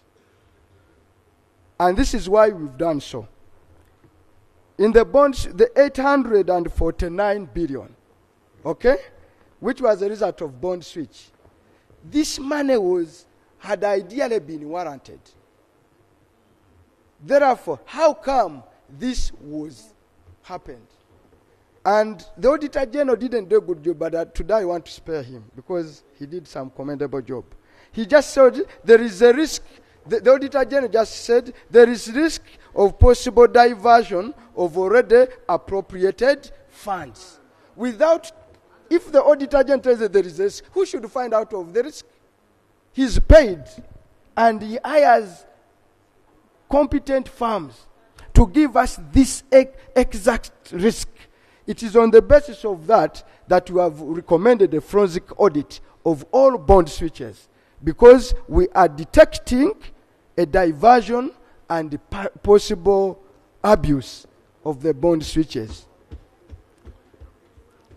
There is an increased, because let me read for you and you appreciate. There is an annual auction calendar for treasury bills and bonds, approved and published in the press. However, when it comes to bond switches, there appears to be no calendar at the beginning of every financial year. You are supposed to put a calendar for these bond switches. For those who are not economists, will find difficult, but there should be a calendar. So government was not having any calendar. They just midway through do a bond switch, and the loss is that amount of money. Yes, the accounting officer explained that bond switches are a tool for managing high financing and liquidity management, high refinancing and liquidity management in the domestic securities market. He further highlighted that government was implementing the fiscal consolidation agenda, among others. It will involve the reduction in debt. This, over the course of time, will lead to a reversal in accumulation of domestic debt. The committee observed that whereas the intent of the bond switch is to postpone redemption of maturing debt, it creates incremental debt at a new prevailing interest rates, which are not favorable to government as it increases the overall public debt.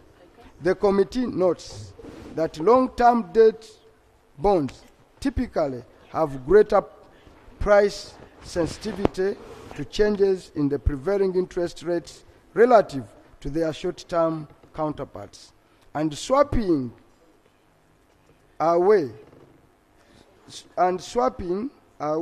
from short-term bonds may forfeit any reinvestment opportunities, which is a disadvantage and may discourage investment. Committee recommendation. The committee agrees with the observation of the Auditor General and the recommendation that the accounting officer should evaluate bond switches as a means of debt management and further develop policies that will widen the country's cash flow so as to reduce on the debt. The committee recommends that the Auditor General carries out a forensic audit on all bond switches for the past 3 financial years. Right Honourable Speaker, this is very critical because even the Auditor General is saying there is a risk of diversion. And this is in terms of billions of shillings of money. I would have we are lenient, but we should have gone straight to CI, but let's take it slow and see how they perform. Continued absence of policy to bond switch. This is now policy. I can let members read. Now, debt to GDP ratio. The debt to GDP ratio is a measure that compares what a country owes, total debt, and what it produces. The ratio reliably indicates a country's ability to pay back its debt. Therefore, a high debt to GDP ratio may make it more difficult for the country to pay both internal and external debt, and may lead creditors to seek high interest rates to compensate for financing risks due to likely default or unnecessary debt expression. The Auditor General established that a recomputerization of Uganda debt to GDP revealed a consistent linear growth over a period of 5 years, and the year under review, it noted that the debt to GDP ratio increased by 7% from 53.4 to 52.7 in the financial year under review, respectively, at the table below. Now, this, by the Auditor General, Right Honourable Speaker, contradicts every figure that the government has been giving out, saying we are below 50%. The audit established we are at 53% and we are over and above the threshold. So the Minister of Finance should appear before this Parliament. He's been peddling a lie that we are below 50%. Yet the Auditor General established that we are at 53%. And we've been passing budget borrowings on the premise that we are below the threshold, when we are above the threshold. That is unkind of the government. And I've put those figures. From the above, it can be seen that although Uganda's GDP has been increasing over the years since 1819, and its debt position has increased from the linear trend of the debt to GDP ratio analyzed over the years, there is an increasing trend in the medium term, which increases a risk factor of accumulation of unsustainable debt. The rest you can read. Let me read the recommendation. To close the expenditure gap, the available fiscal space should not be used to cater for temporary high government expenditure that are wasteful and unproductive. Treasury should develop a clear direction for fiscal policy in adherence to the Fiscal Charter and Section 36 of the Public Finance Management Act as amended would benefit budget planning and implementation. Government should ensure efficient use of borrowed funds. The government believes that the committee believes that debt that finances productive social and infrastructure development can lead to economic growth that may ultimately offset the cost of debt service and help balance the risk to debt sustainability. The committee is saying, if you are borrowing for these other things, you can borrow. But for financing recurrent expenditure, which is now a big driver, is you are doing a disfavor to government. Interest on total revenue. Interest, this one you can read, honorable colleagues. It's more of a policy matter. Let me read the recommendation. The committee recommends that government comes up with strategies of reducing the debt to GDP rate. Right Honorable Speaker, let me go for this one. And this one, that's where we need also to go slow.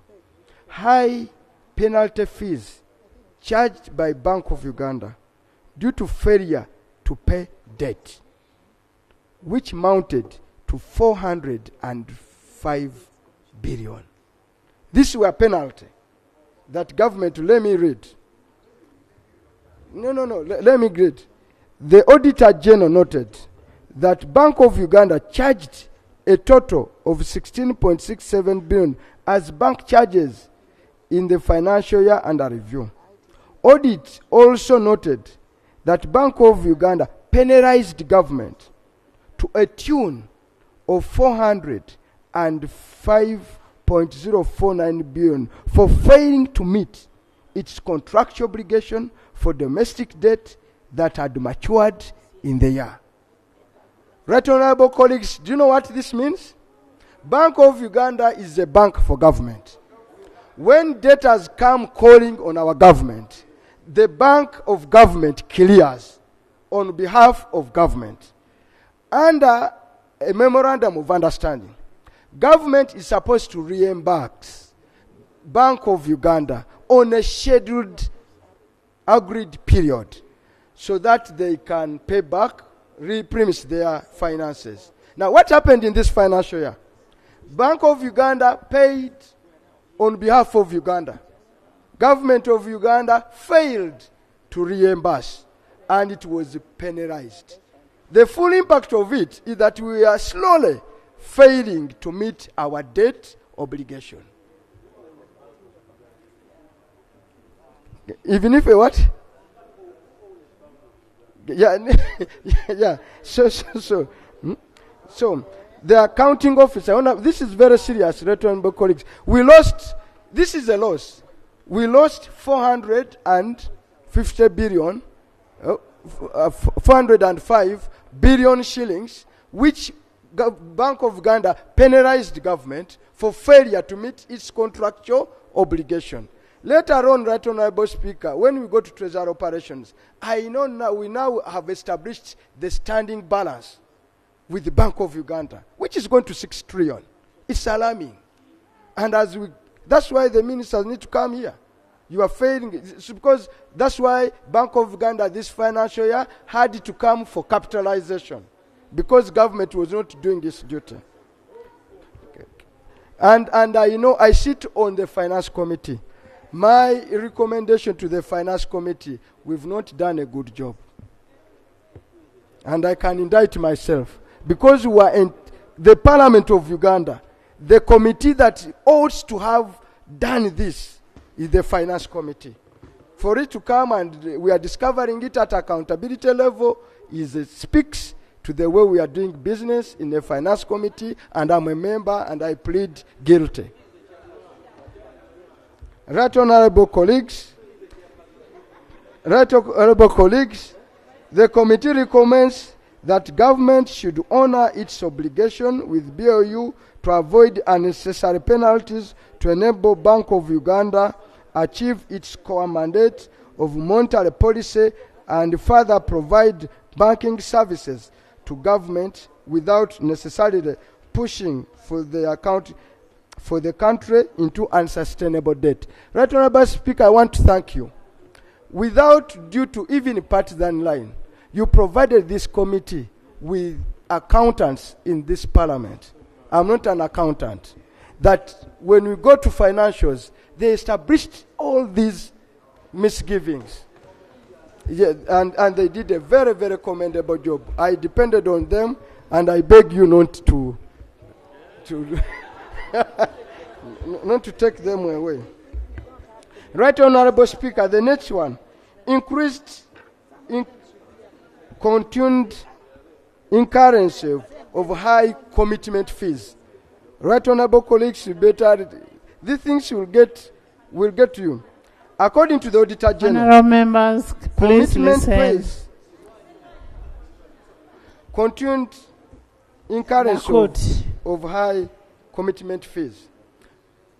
According to the Auditor General, commitment fees are paid for debt that has been contracted but not yet dispatched. A trend analysis of the commitment fees paid over the past 3 years revealed that the commitment fees have kept high. From the analysis done on the commission fees paid for the financial year under review, the following were noted. There was a decline by 44.5% between the year. It is an incline. This is an incline, yes. Yes. There was an incline by 44.5% between 2022 and 2023, worth 38.8 billion. That formed the bulk of commitment commitment payments was made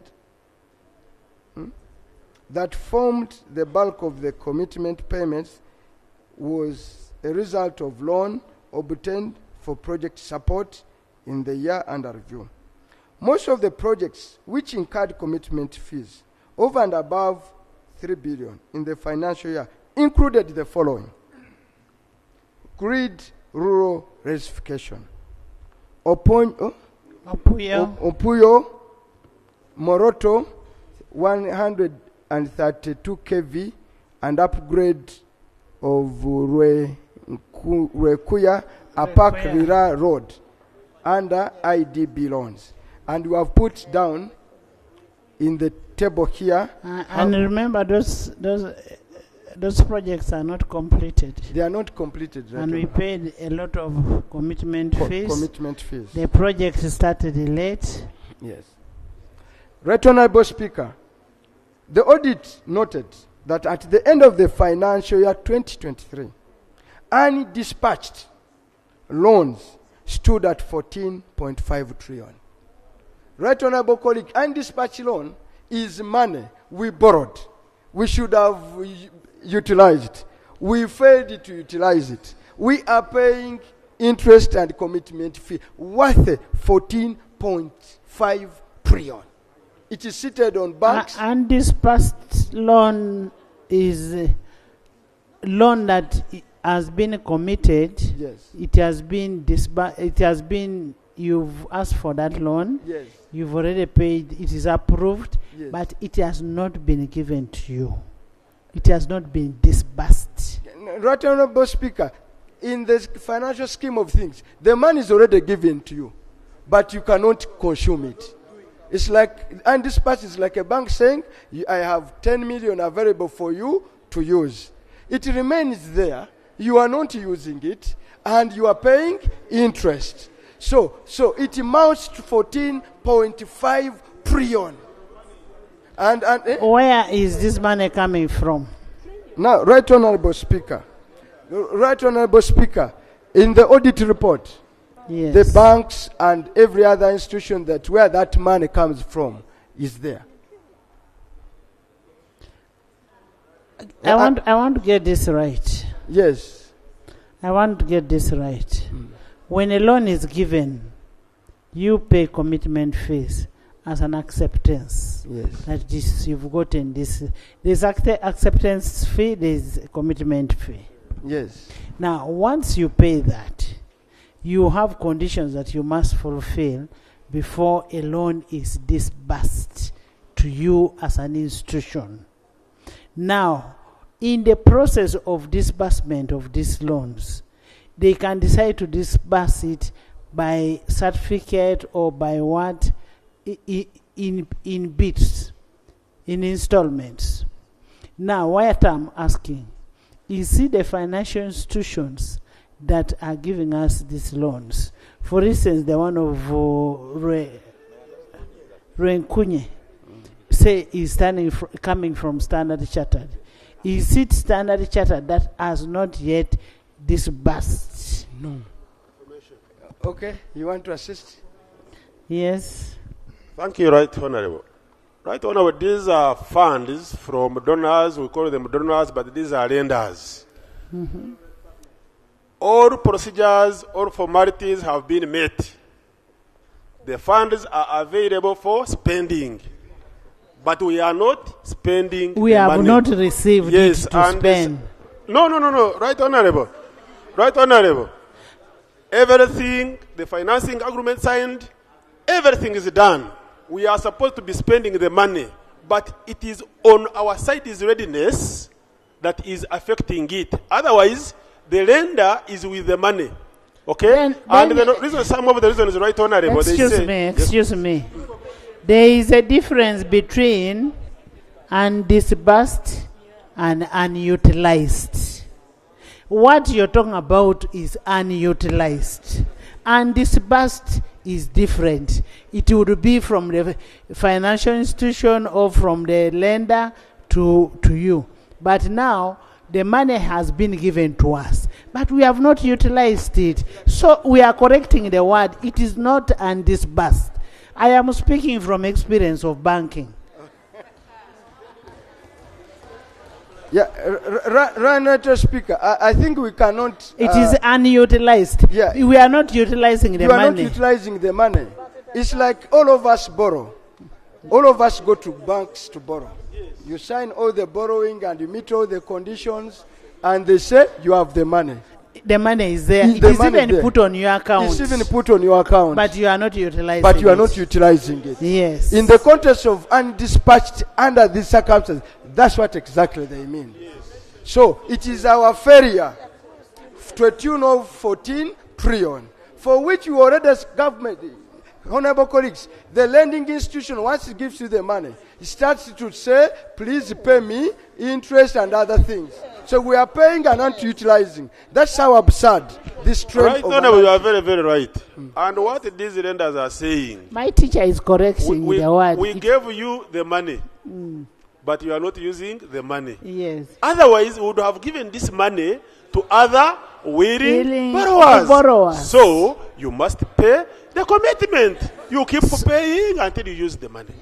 So- Thank you. And utilized actually, right, Honorable. And The many right people, word they- is unutilized. Yes.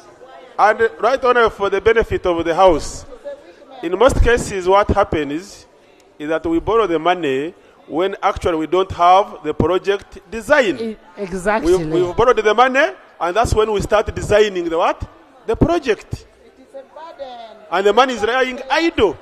So we keep paying when we have not utilized the money. I thank you. Madam Speaker. Thank you. If I could just Let's get the report. Let's finish with the report. You will debate. Right, Honorable Speaker. That's why, Honorable Speaker, the first time I said, Members, can we listen? Isaac. Right, Honorable Speaker. That's why in the first time I said, this report is a must read for every member of parliament to understand how the economy works and what is the current status. Yes. Right, Honorable Speaker, the commitment fees are the result of government failure to draw down and absorb contracted government debt and the higher administration and management fees on the loans incurred. The accounting, I think this is the accounting officer, explained that commitment fees are charged by almost all developing partners as a fee for managing countries and dispatched resources. He further highlighted that payment of commitment fees was undesirable, this is the accounting officer, was undesirable, and where it occurs, it was attributed to key constraints identified in the project implementation, such as design challenges, right of way, delayed procurement, unreadiness of projects at loan or grant contracting stage, delays in fulfilling both dispatchment and effectiveness conditions, poor project management, absence of counterpart funding, and slow land acquisition. Yes. That's a position of the accounting officer. The committee observed that whereas the audit revealed that a total of When you look at the issue of absence of the counterpart funding, say government of Uganda funding, now you're looking at the Kidepo Moroto Road. The government of Uganda is supposed to contribute 5% of the total cost. And I think next time what we need to do, before we approve such a loan, we should know or approve or prove that there is counter funding before we approve such a loan. Right, Honorable Speaker, you are spot on. The committee observed that whereas the audit revealed that a total of 112 billion was paid as commitment fees as a result of undispatched loans, that stood at 14.5%, that Parliament appropriated. This is another one. Parliament appropriated 48.99 billion towards payment, 0.699 billion towards payment of commitment fees. Exactly. We later on established that when you go to Treasury operations, that the balance of this money was money spent without approval of Parliament, and we are holding the accounting officer, who is the accountant general, to make good of the loss. But it shall reach there. The accounting officer explained that. We are still moving. The accounting officer explained that the 112 billion quoted by the Auditor General is a component of the broader Chairman, budgeted. is the report together? The one. Yeah, it is together. It's Okay. together. At the end of it, we are going to do Treasury operations.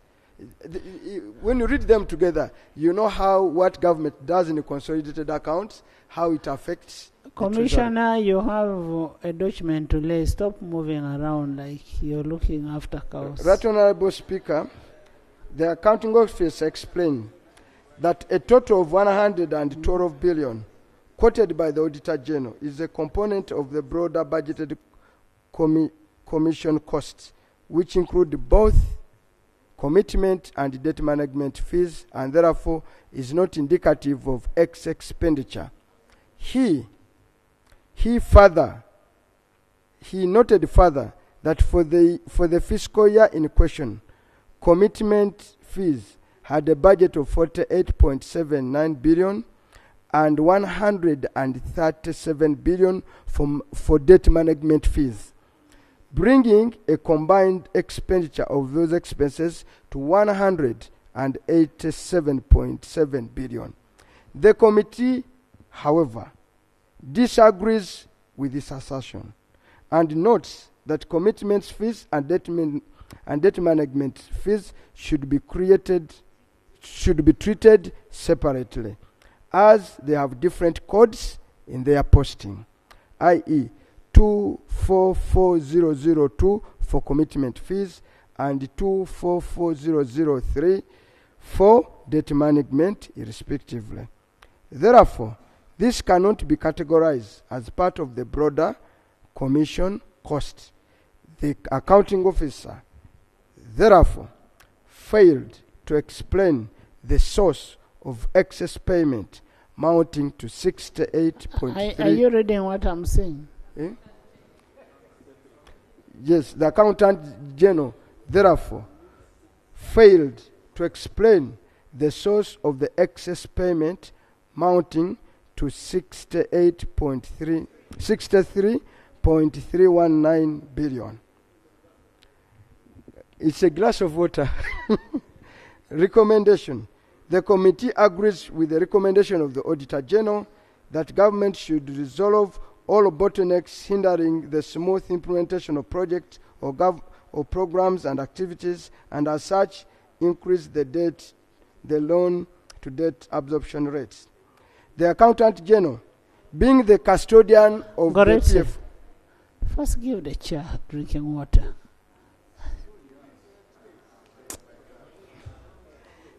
Yeah, the Right Honorable Speaker, the committee notes that the Accountant General, being the custodian of the PFM and all financial policies of government, should be held personally liable as prescribed under Section 79 of the Public Finance Management Act.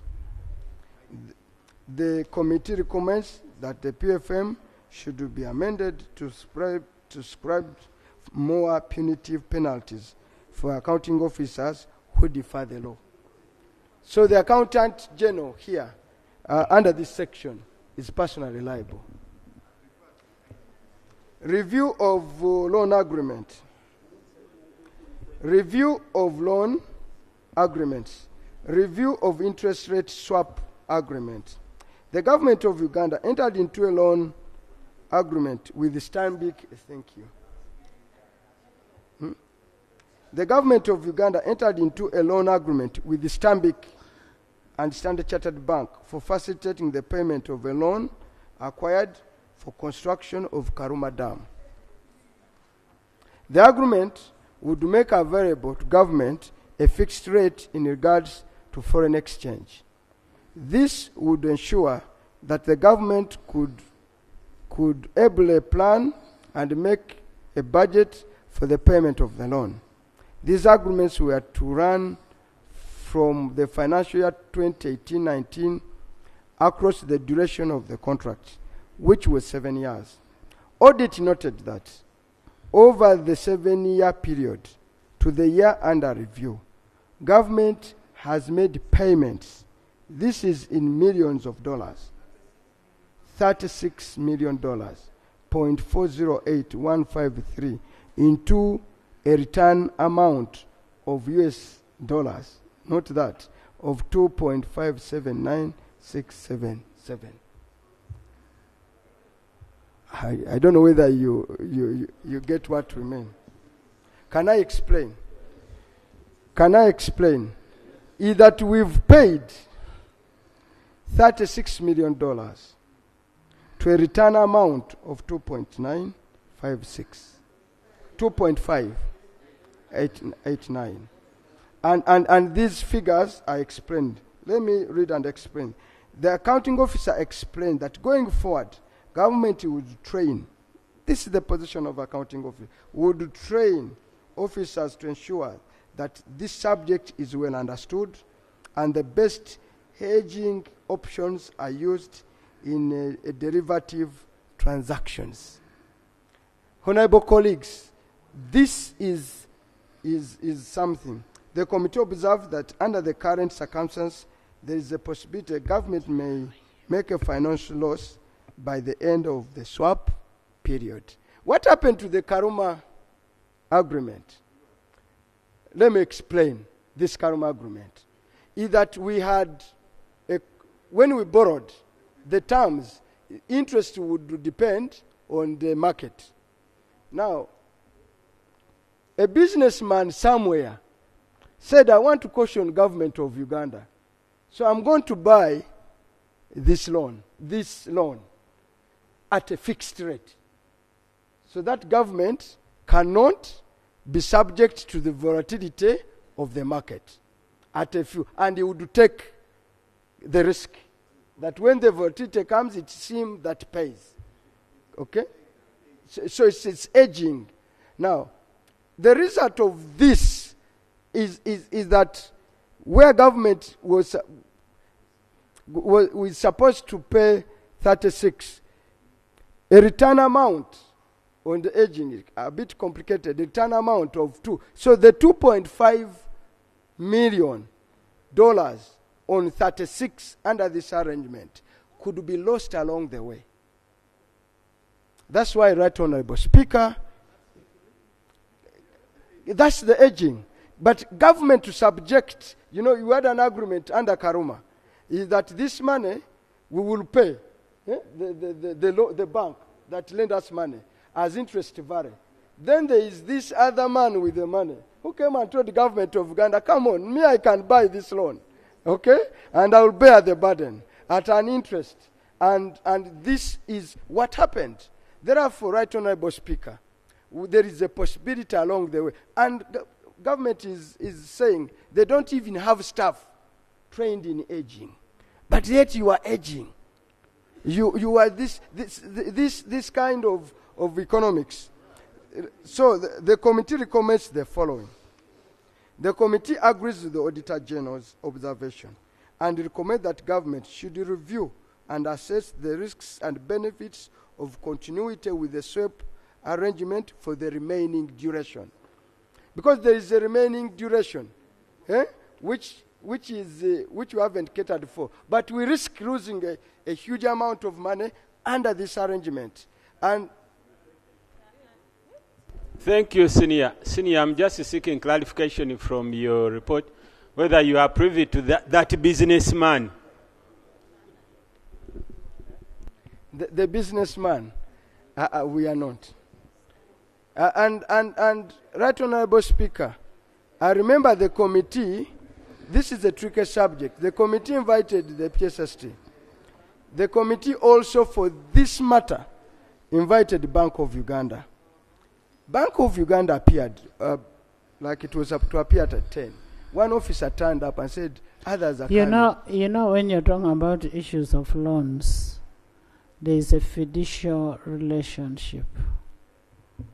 And in that fiduciary relationship, there is non-disclosure and confidentiality. So for now, you may not go to that. Yeah, but the question, you see, Right Honorable Speaker, the Auditor General, this report is on the website. And part of this is, we are almost reporting as is. By the way, I was so keen. No, I am talking about the person who said we should name. No, naming we are stopped. You were stopped from that. From naming. But for question, just Honorable colleague, for your information, you know that kind of arrangement. And I think Honorable Nakut, our committee, going forward, the finance committee that has a duty to look at these things, we've not been doing a good job. Because I saw you getting agitated. 2, right honorable colleagues, penalties arising from cancellation of loans. It was identified that government had entered into a loan agreement with African Development Bank and KFIU to borrow funds to execute Musizi hydro plant. The agreement imposed a specific obligation on the government, including payment of commitment fees and service charges. Subsequent to signing of the agreement, government opted to cancel the loan before completion, resulting in a financial loss incurred as a penalty for the cancellation of 5.564 billion. The financial loss is attributed to the forfeiture of commitment fees, service charges, and other penalties outlined in the loan agreement, and the details are below. The accounting officer. At what stage was this loan cancelled? Because it was before the project was completed. That's when the loan was cancelled, and we lost 5 billion. And the accounting officer explained that the cancellation was affected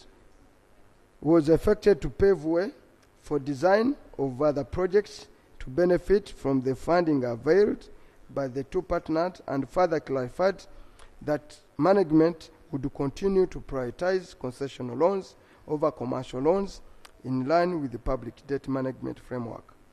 The committee observed that failure to satisfy loan obligation is an expensive risk and negatively impacts on the image of government on the international scene. So what happened? We applied for a loan. Yes. We paid commitment fees, but we did not take up the loan. We decided not to take up the loan. We decided not to take up the loan. Yes. And Then that they is penalized how. us to a tune of 5 billion. Yes. Yes. Then we changed our minds, having said. Further, the government is alive to the need to seek for funding to cover fiscal deficit and the need to bridge the resource gap between government expenditure. There is a clarification. Yeah, thank you, Madam Speaker. There is something that keeps coming up from the report, or from the remarks of the chairperson of Public Accounts Committee, Central, which I want actually to correct. In other words, is indicting almost all sector committees when reports are brought up by the Auditor General. What happens is our oversight role, or the oversight role of sector committees, is on the general performance of a sector. And the office of the Auditor General, which is the Office of Parliament, is in place to go and look at the details of the specifics of the expenditures. So you cannot, therefore, indict any sectoral committee? Because every other public accounts committee report will definitely indict all sectoral committees, which is actually wrong. Actually, what Honorable Chivumbi is saying, that now makes me make a ruling that all the sectoral committees should interest yourselves on the accountability reports. You should interest yourself on accountability reports of all your sectors, because for you to determine the performance is determined on financials and corporate governance. So it is a ruling, you don't have to add. All the sectoral committees must look at the accountability reports regarding their sectors. And this is very important for you to know, to see what is happening in terms of how much money did you allocate to that institution, how much money is spent, how is it. It helps you as a sectoral committee. And one thing that your work is not only to do oversight, but to help these institutions to run very well. Right Honorable Speaker, I know what you're going to say. You first wait. I thank you. I know. I thank you for that wise ruling. I continue. Let me go through the recommendation. Can we finish? This is about to finish. Yeah, I'm about to finish. Right Honorable Speaker, continue the borrowing of non-concessional loans for budget support. Honorable Chair is looking at you. He might ask for more cows. You let him finish. And he's a committee member. Yes. Right Honorable Speaker, we have gone to continue the borrowing of non-concessional loans for budget support. A total is here 694 million US dollars was borrowed for budget support. The Auditor General notes that government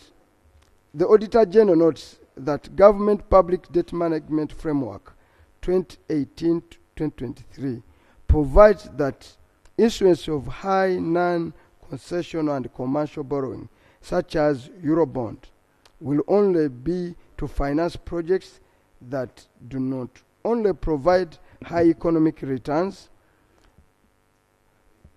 other than the interest rates on the credit, but also enable government to generate sufficient fiscal return to meet the cost of the loan and foreign currency to service the debt. This is further highlighted in the medium-term debt strategy, which restricts non-concessional commercial loans to finance infrastructure and self-financing projects through on-land arrangements that have the capacity of generating non-tax revenue to enable debt repayment. Audit established that government obtained 2 non-concessional loans in the financial year under review, mounting to 739 million US dollars, which was intended for budget support instead of infrastructure development. This therefore means that government obtained external debt at non-concessional terms to finance recurrent expenditure, such as wage and administrative expenditure at a high interest rate, which repayments are to be incurred in the short term. The table below refers. So, honorable colleagues, you can see we obtained this money from Stanbic Bank and Standard Chartered Bank. Further audit noted that government obtained 4 non-concessional loans that were made for the financial year 2021-22, mounting to 1.93 billion shillings to finance recurrent expenditure, implying this is a recurrent practice, which is against the other framework I talked about. Right Honorable Speaker, the accounting officer explained that in line with the public debt management framework and medium-term debt strategy, high non-concessional and commercial borrowing, including budget support, had been restricted to financing infrastructure projects that are within the financial budget, with the annual budget. He further highlighted that government would continue to prioritize concessional loans over the commercial loans in line with the public debt management framework.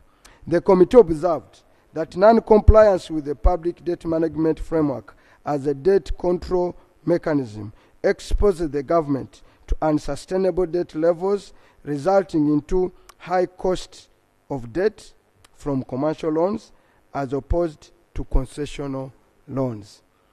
Right Honorable Speaker, the accounting officer failed to explain with evidence the justification for obtaining two non-concessional loans mounting to $739 million, which was intended for budget support, i.e., because he stated the policy, then diverted from it to fund infrastructure, to fund recurrent expenditure such as wage and administrative expenditure at a high interest rate, which repayment are to be incurred in the short term instead of the infrastructure development. The committee recommends that the accounting officer should obtain concessional loans in line with the public debt management to ensure that government borrowing is subject to favorable terms. Right Honorable Speaker, government and Ministry of Finance has been on this floor saying we don't borrow for budget support, but right now we've driven our finances to such bad level that we are even borrowing from outside to pay for wage. Effective NPA retrospective approval projects funded by the loans after cabinet restrictions. Honorable, that is more policy. You will read. Domestic arrears.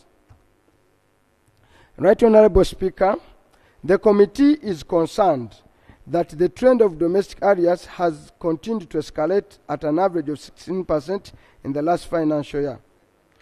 I think we tackled the domestic area in our general analysis. I will only go to a recommendation. The committee recommends that PHST should honor the warrants from accounting officer that should not suppress the budgets. Now this one. Right Honorable Speaker, failure to obtain appropriation for a bonus paid to URA worth 11.3 billion. The Auditor General discovered that during the audit that URA requested and paid 11.6 billion as a bonus for a period of 21-22 for meeting the revenue target for the financial year under review. Paragraph 4A of the policy and procedures of repayment of bonus to URA staff says that the staff shall be entitled to a bonus only when URA exceeds the government set revenue for a specific financial year. This payment, however, was done without the necessary parliamentary approval for supplementary funding as required under Section 25 of the Public Finance Management Act.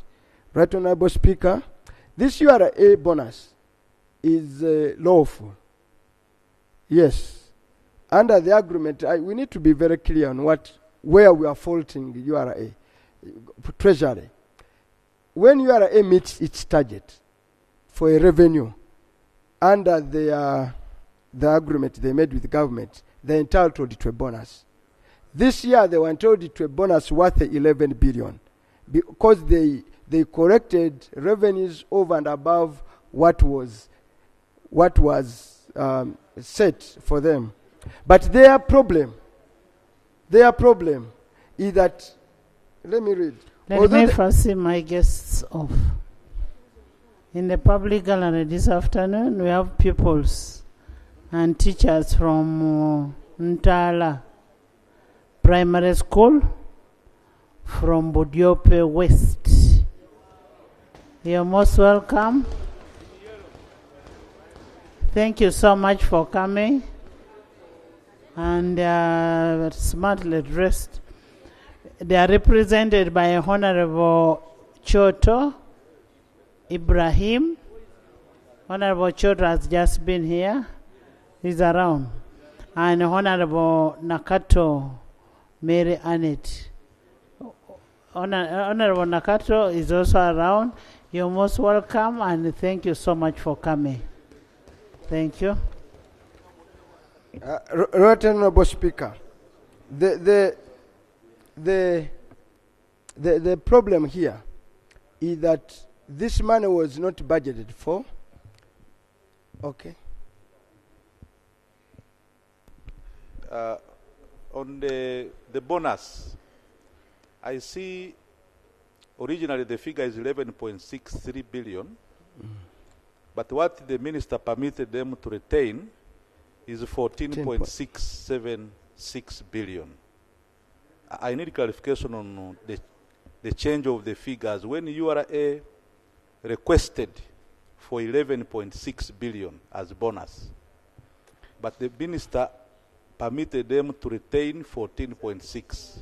I need that clarification. So the additional 3 billion is from where? Right. Yes, you are right. You are right. But see, I don't invent my own figures. I go by the figures as audited.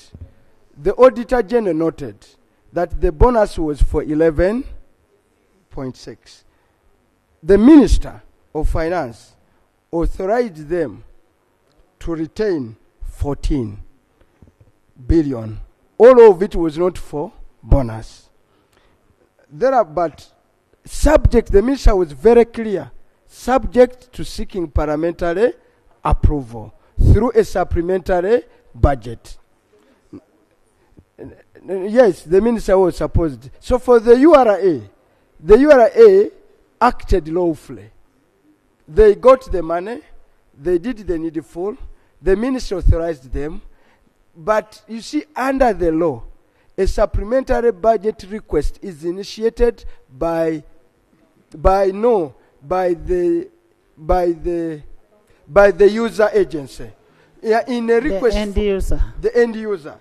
The Minister of Finance doesn't himself generate a supplementary request. It is URA that should have requested for finance to get a supplementary approval from Parliament, which was not done.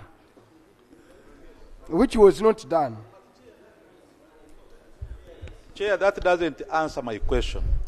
I am asking if URA requested for a bonus of 11.6 billion, what informed the minister to allow them to retain 14.6 billion? What is the additional? But that's what the minister, what is that? That's what the chairman is saying. That question can best be answered by the minister, not by the chairperson. Yes. So it's even written here. That's why we are very clear. We are reporting as is. So the committee recommends that the executive should desist from taking on the role of Parliament and strictly seek for approval for any supplementary expenditure. For irregularly retaining and paying 14.6 billion as a bonus to URA, the accounting officer of consolidated accounts of government should be sanctioned.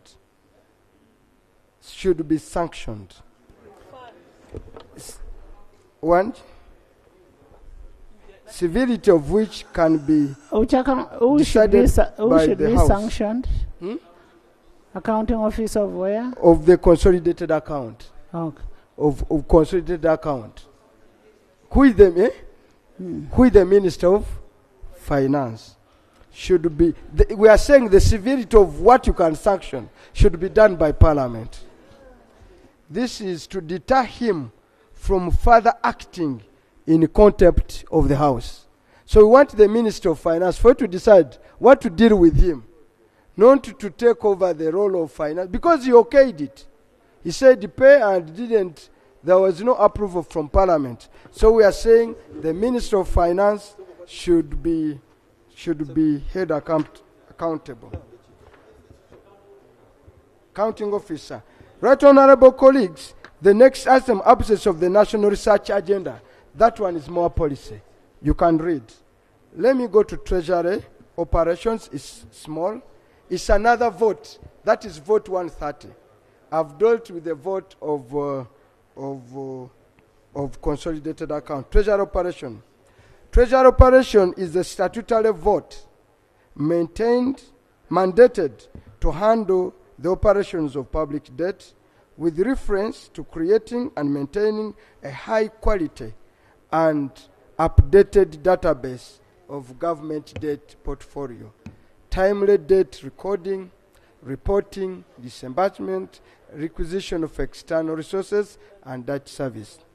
During the financial year, the vote had an initial budget of 15 trillion 307. Okay, 15 billion. You put. Should be trillion because this is in billion. Okay, correct. Yes, I'm right. This is billion, so the 15 is trillion. So during the financial year, the vote had an initial budget of 15.38 trillion, which was later revised to 16.8 trillion. That is one vote through an additional supplementary budget of 1.424 trillion. Debt service payment mounted to 16.3 trillion. Contingency fund management mounted to 62 billion. And claims payment mounted to 408.3 billion. Treasury operations received 16.56 billion, which was 107.2% of the total budget. 16 is trillion. So it almost received all the money it requested for. The table below will show. Under provision of contingency fund, Right Honorable Speaker, this is a recurring issue. It is an indictment on Parliament. The committee observed that whereas the accounting officer notes that the contingency fund of 62 billion, section 26(1) of the PFM provides that contingency fund should be equivalent to 3.5% of the appropriated annual budget of the previous financial year. This implies that contingency fund for the financial year 2022 would have been 1.56 trillion. The committee observed that contingency funds have never been replenished with the required funds, which undermines the purpose for which this legal provision was established. Absence of strategic plan is more issue, which I'll leave. Then I go to failure to budget for NTR. I will also jump that. It's not very contentious. Failure to fully, Honorable Speaker, this one you have an interest because Parliament was held at ransom during this financial year and almost caused a crisis. But let's read at what Treasury did. Failure to fully utilize supplementary funding.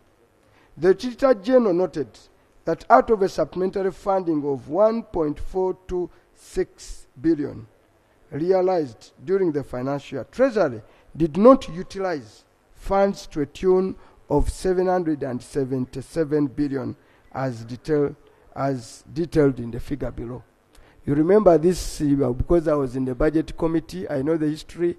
The budget committee had reallocated some of this money. Treasury made all the necessary noise, says we need this money badly. It is a statutory obligation. We have to pay it. Parliament passed a supplementary, paid them the money, cut from other pressing needs, only for them not to spend 777 billion after all that fuss.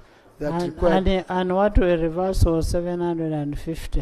The reverse was 750. Therefore, the budget committee was spot on saying the money you want is excess, you will not spend it, let's utilize it. Now, at the end of the financial year, they are not done the needful. And you know the crisis and the dust this raised in this financial year, because I'm privy to what happened. While meeting the committee, the accounting officer admitted to this under-absorption and attributed it to initial budget cuts by Parliament, you remember, during appropriation. However, further attributed this to cash flow constraints and non-conclusion of some anticipated projects like the CGR Kampala Expressway, which had huge amounts of management and commitment fees. The committee notes that the question of poor absorption of funds for projects is being exacerbated by poor accountability for funds, as dispatchment of any of the project funds usually depend on the utilization and full accountability of prior leases. Others are poor contract and project management and implementation, changes in the design of projects for which money is already borrowed.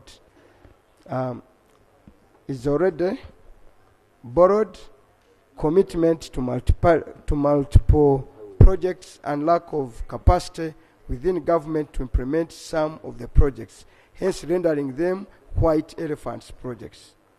With this budget performance, therefore, it can be deduced that the supplementary budget was approved without fully identifying funding sources, and that subsequently the supplementary warrants were funded using resources meant for ministries, departments, and agencies and local government, leading to budget shortfalls in some votes. This therefore becomes a diversion of funds for which it is illegal. Right Honourable Speaker, the committee recommends that government should explore the possibility of warranting funds based on the manner variable in the consolidated fund. The accounting officer should adopt prudent budgeting principles by periodically reviewing its priorities against the available funding and ensuring that all supplementary appropriations are supported by new available funds. Escalating domestic areas. I'm coming back to escalating domestic areas now in treasury operations, much as you looked at it in consolidated funds. These are two different votes.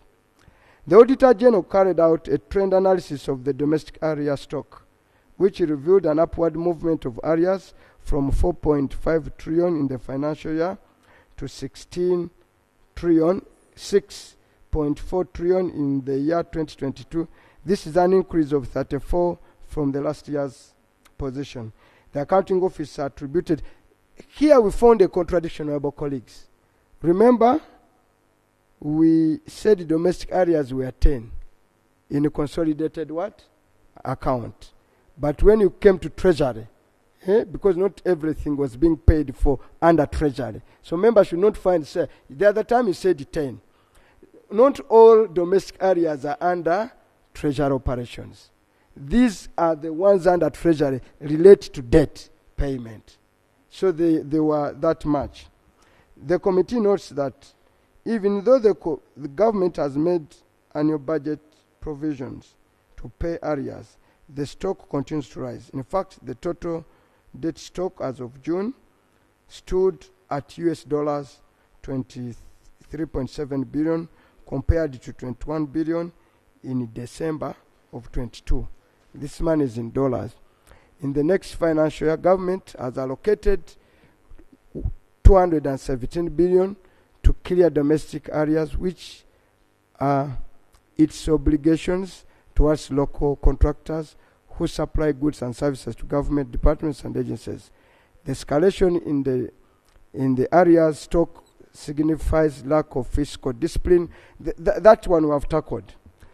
A vote should not take any, this is the recommendation, a vote should not take any credit from any local company or body unless it has no unpaid domestic arrears from a date in the previous financial year, and it has capacity to pay for the expenditure from the approved estimates as appropriated by Parliament for that purpose.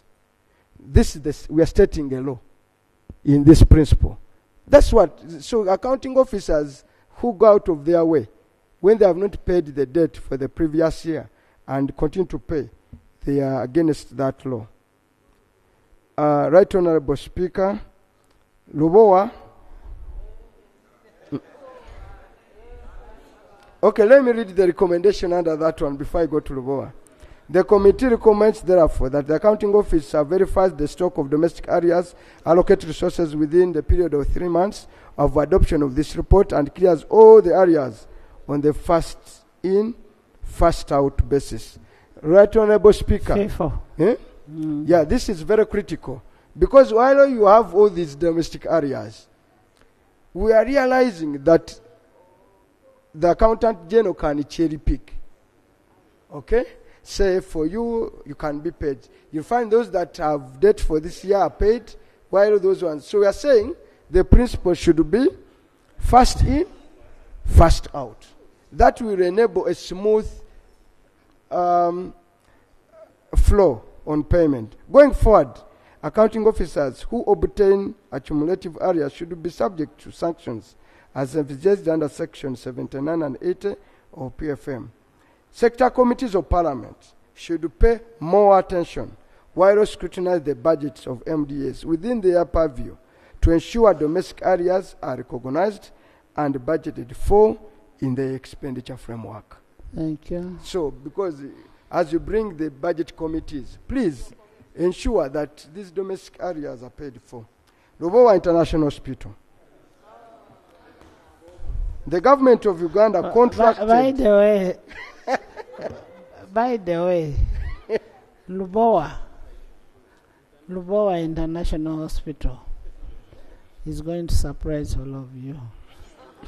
We are actually beyond ring beam. The construction is going on.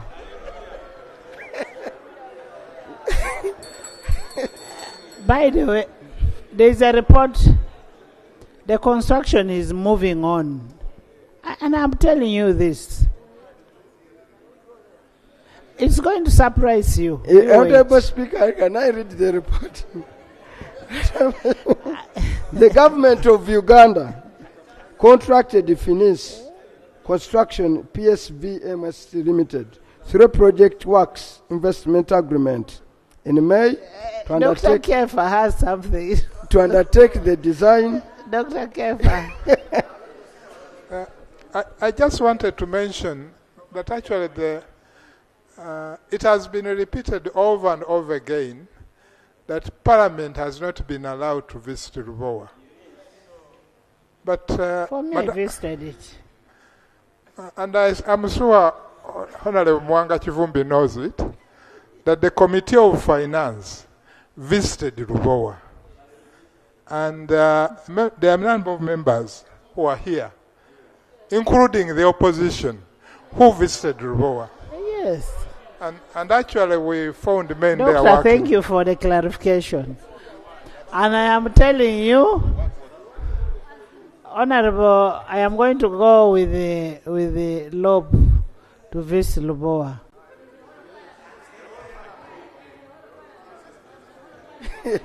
Right, Honorable Speaker, whether Lubowa is built... But this is on a serious note.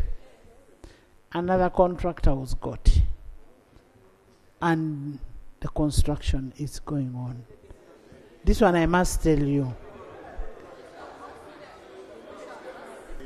And the progress is... Right. It is not who has said. I am talking with authority. Right, Honorable Speaker.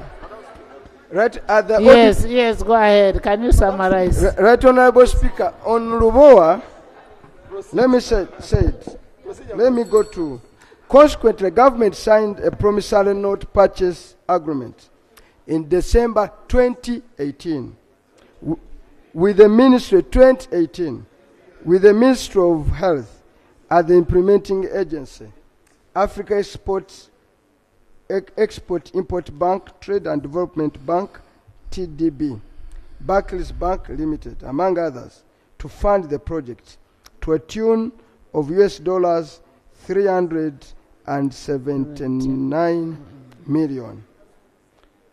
The project and its funding and execution modalities were approved by Parliament. $379.7 million. US dollars. That is 1.5 trillion, approximately. The Auditor General made the following observation. The financing modalities of the project was designed in such a way that project developer, the developer finishes construction, enters into a financing agreement with government, which government then serves as collateral to secure financing to implement the project. Upon completion, the project works per period by the developer. Subcontractor works are validated by Ministry of Health and milestone completion certificate issued. The Ministry of Finance then issues and later redeems the matured promissory notes to the constructor for the works already undertaken. 1. To date, government has redeemed 7 promissory notes, that by the time of audit, with a face value of US dollars 133.6 million. This translates into a financial performance of 35.2% of the total project cost of 379.71 million. The 8th promissory note, worth 22.7 million, is due for redemption on 31st December 2023 in line with amended PWIA. Unsupported milestone certificates worth 206.42 billion. This is where we have an issue. The auditor found an issue. Section 5.3 of the signed agreement provided that remuneration of the construction works of the specialized hospital will accrue upon the achievement of each milestone and issuance of a milestone certificate, MCC, by the owner's engineer, and will be payable through promissory notes to be issued by Government of Uganda with the face value determined in accordance with approved cash flow forecast. Audit noted that while the owner's engineer issued milestone certificates based on progress reports issued by the contractor, the owner's engineer had limited access to the construction site, which undermined his role of protecting both Ministry of Health and Ministry of Finance interests. Audit further noted that milestone certificates were largely based on reports submitted, contractors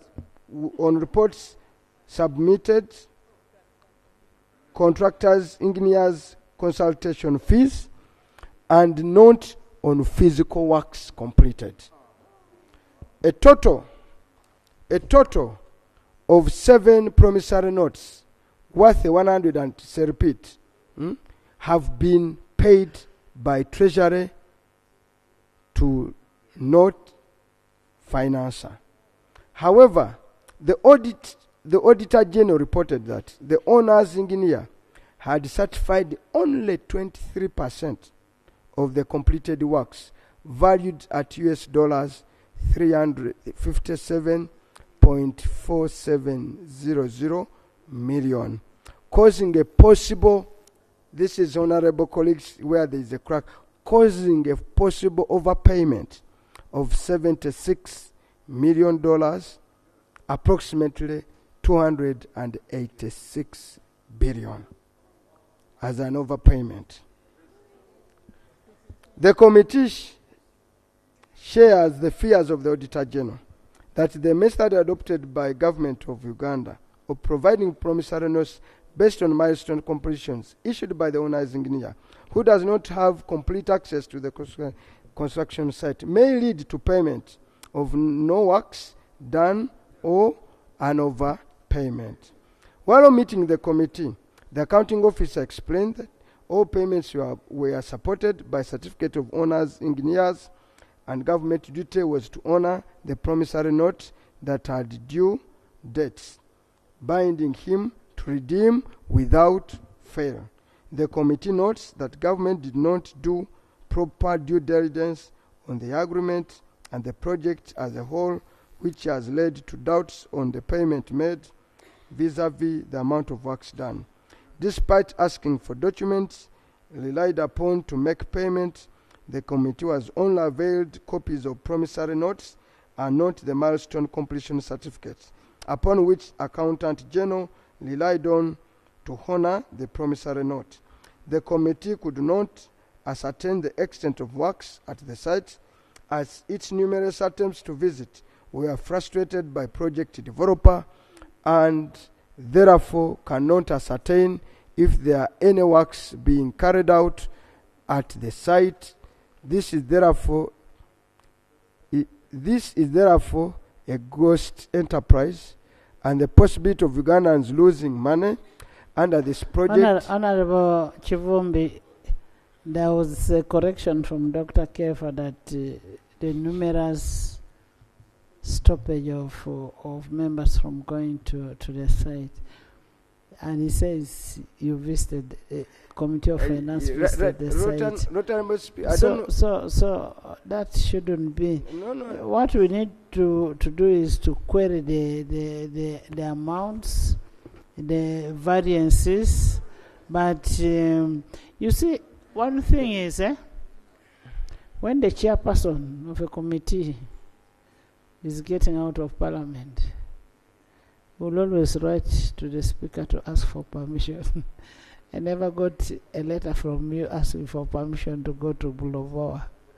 Even when LOP is going, you will write it to me. LOP wrote to me after. LOP wrote to me, but this time we are going together. Right, Honorable Speaker, without dwelling on anyway, without dwelling on the issue of Lubowa, let's go to our recommendation. Yes. Right, Honorable Speaker, because the committee he knows I went to Lubowa with him as a committee member, but that was long before this came up. The committee therefore recommends that Lubowa project works be halted until Parliament pronounces itself on the special audit report by the Auditor General, yet to be presented to Parliament. Right, Honorable Speaker, on this, and let me be emphatic. The Auditor General carried out a forensic engineering report on Lubowa, and our effort for the Auditor General to release this report has failed. While the Auditor General was presenting to you this audited report, I have a video version. He said, right, Honorable Speaker, I have a complete report on Lubowa, special report. To date, that report has not been provided to Parliament. And I think Parliament ought to look at that report. The Auditor General is an office of Parliament. He can't do work on behalf of Parliament, and he does a cover-up. I'll ask Auditor General to bring the report and forward it to the relevant committee. Yes. 2, all those found to be culpable for causing financial loss must make good on the losses by refunding all the funds. The owner's engineer should be charged in the courts of law for issuing false certificates of completion. those are our recommendations on Ruboa. Right Honorable Speaker, failure to adequately budget for mandamus and court awards. Mandamus and court awards.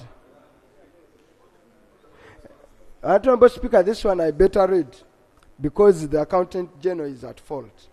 The Auditor General reviewed the expenditure of the entity for the financial year on IMF infamous and discovered that a total of 457.9 billion was paid in respect of different court awards. Of this amount, a total of 240. Do you have the law firms that they paid them those monies? No. Interest yourself. All right. Yes, we will, sir. Interest yourself. We will, madam. Out of this amount, a total of 248.998 billion formed part of the supplementary budget for other domestic areas. This indicates that 102 billion was spent over and above the amount appropriated by Parliament for the payment of court awards.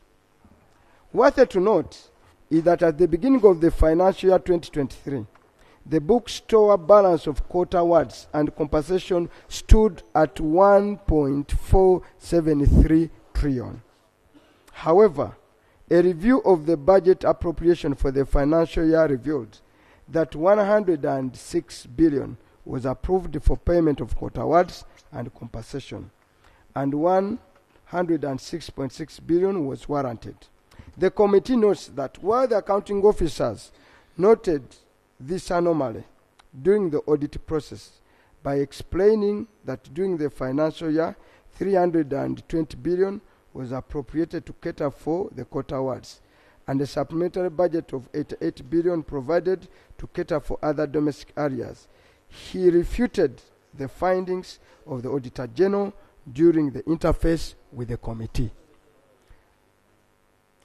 By implication, therefore, the assertion by the accounting officer during audit means that whereas the supplementary budget of 1.4 billion was appropriated, no provision was made for court awards, and therefore the payment made was over and above was what was warranted.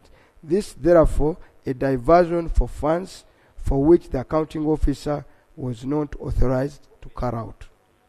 The committee recommends that the accounting officer, who is the Accountant General of Government, should be held liable for failure to fully budget for court awards and diverting funds contrary to Section 22 of the Public Finance PFM and without authority, which exposed government to unplanned expenditure.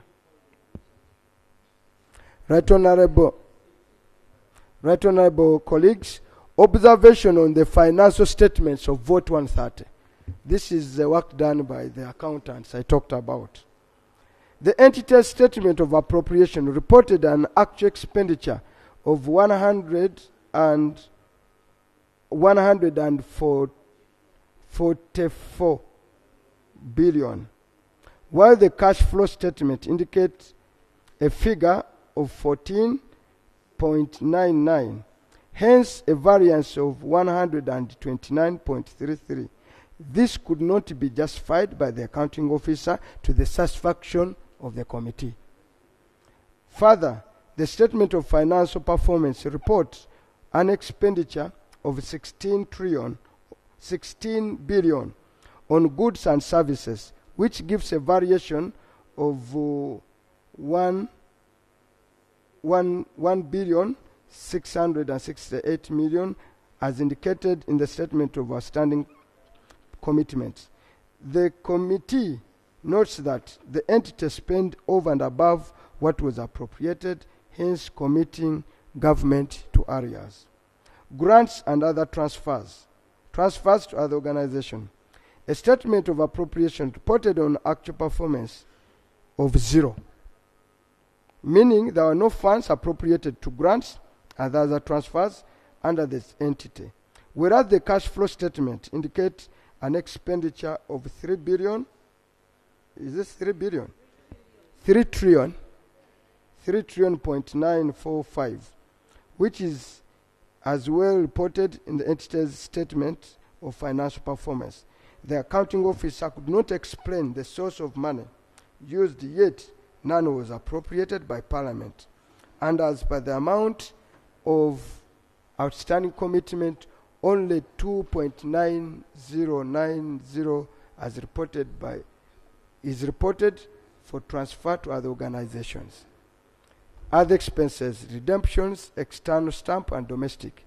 The entity's statement of appropriation reported an actual performance of 8.599 billion trillion, whereas there was no expenditure report on both the entity's cash flow statement and statement of financial performance. Therefore, the reconciliation between total expenditure per appropriation account and statement of financial performance indicate a total expenditure of 14 trillion 367, while the statement of financial performance indicate a total expenditure of 10 trillion 1039, and yet these figures could not be balancing after reconciliation. To appreciate these inconsistencies, the committee needed to further examine the trial balance, which had not been provided to the committee, and reconciliation on the figures, and reconciliation was not done. The committee recommends that the Auditor General verifies these figures and make appropriate remedial recommendations to the accounting officer. Conclusion. Right Honourable Speaker and Honourable colleagues, there is urgent concern on the cost of debt service payment, which has continued to increase in terms of commitment as a result of government failure to draw down and absorb contracted government debt and the high administration and management fees on loans incurred. The Auditor General noted that 112 billion was spent on commitment fees paid alone in the financial year in question, which was over and above the appropriated budget. This is too high by any stretch of imagination. We should therefore be of what should further be of concern to this House and the country is the worrying trend of supplementary budgets and the unquestionable appetite for borrowing by government. Government is borrowing money and failing to utilize, as noted in this report. Out of a total warrant of 49.226 trillion, only 43.4 trillion budget was spent, indicating unutilized funds of 5.8 trillion. This means, therefore, there is no need for supplementary budgets. After all, government just needs to match its budget with clear sources of funding at the first instance of budgeting.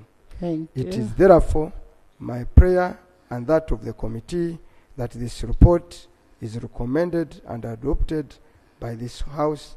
I beg to report. It's considered. Thank you. Thank you so much, Honorable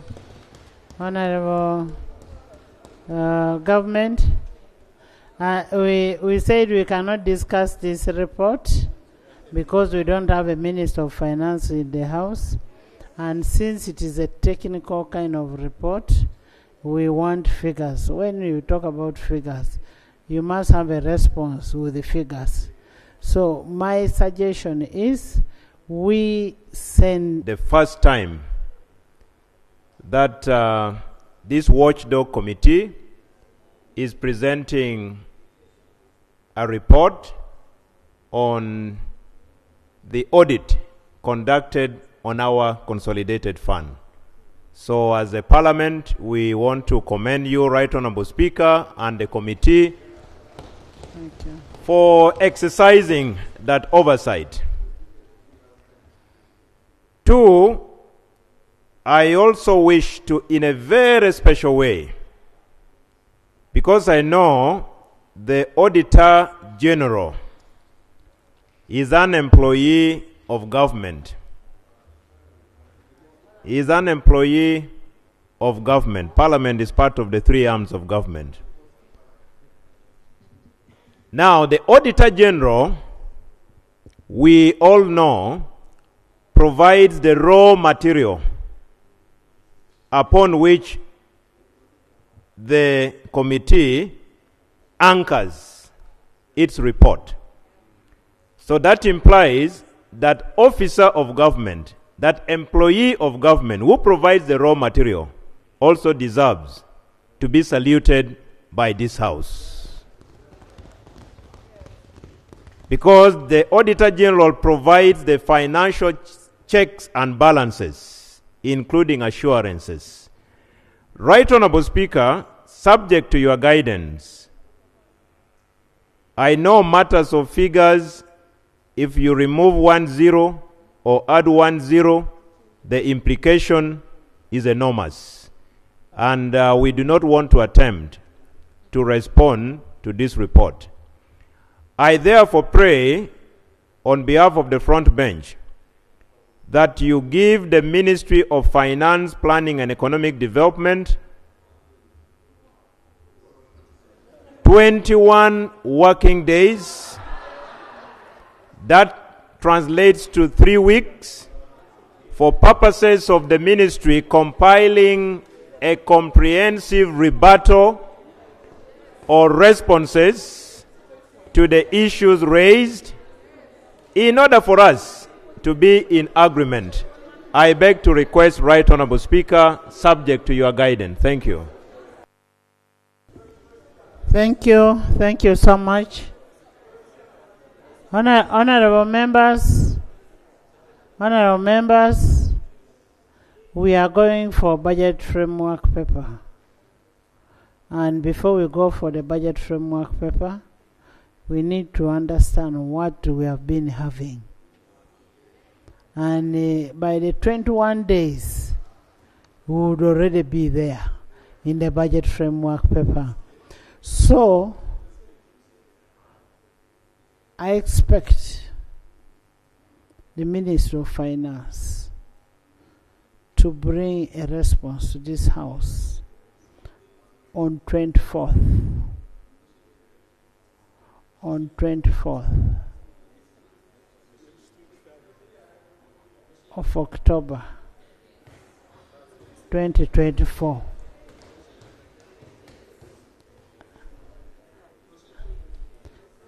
I am still making a ruling. Proceed on what? I am saying I want a report on 24th October 2024 before we go for budget framework paper. Okay? Right Honorable Speaker, subject to your ruling, I equally undertake to transmit the report of the committee entirely tomorrow before 11 o'clock, indicating to them that the responses are needed by 24th, or on 24th, not by, but by. They can even decide to bring the following day. The latest date is 24th October 2024. I commit. Thank you, Right Honorable Speaker. Thank you. The House will be waiting for your feedback, and based on that, Government Chief Whip, I request to have a meeting tomorrow.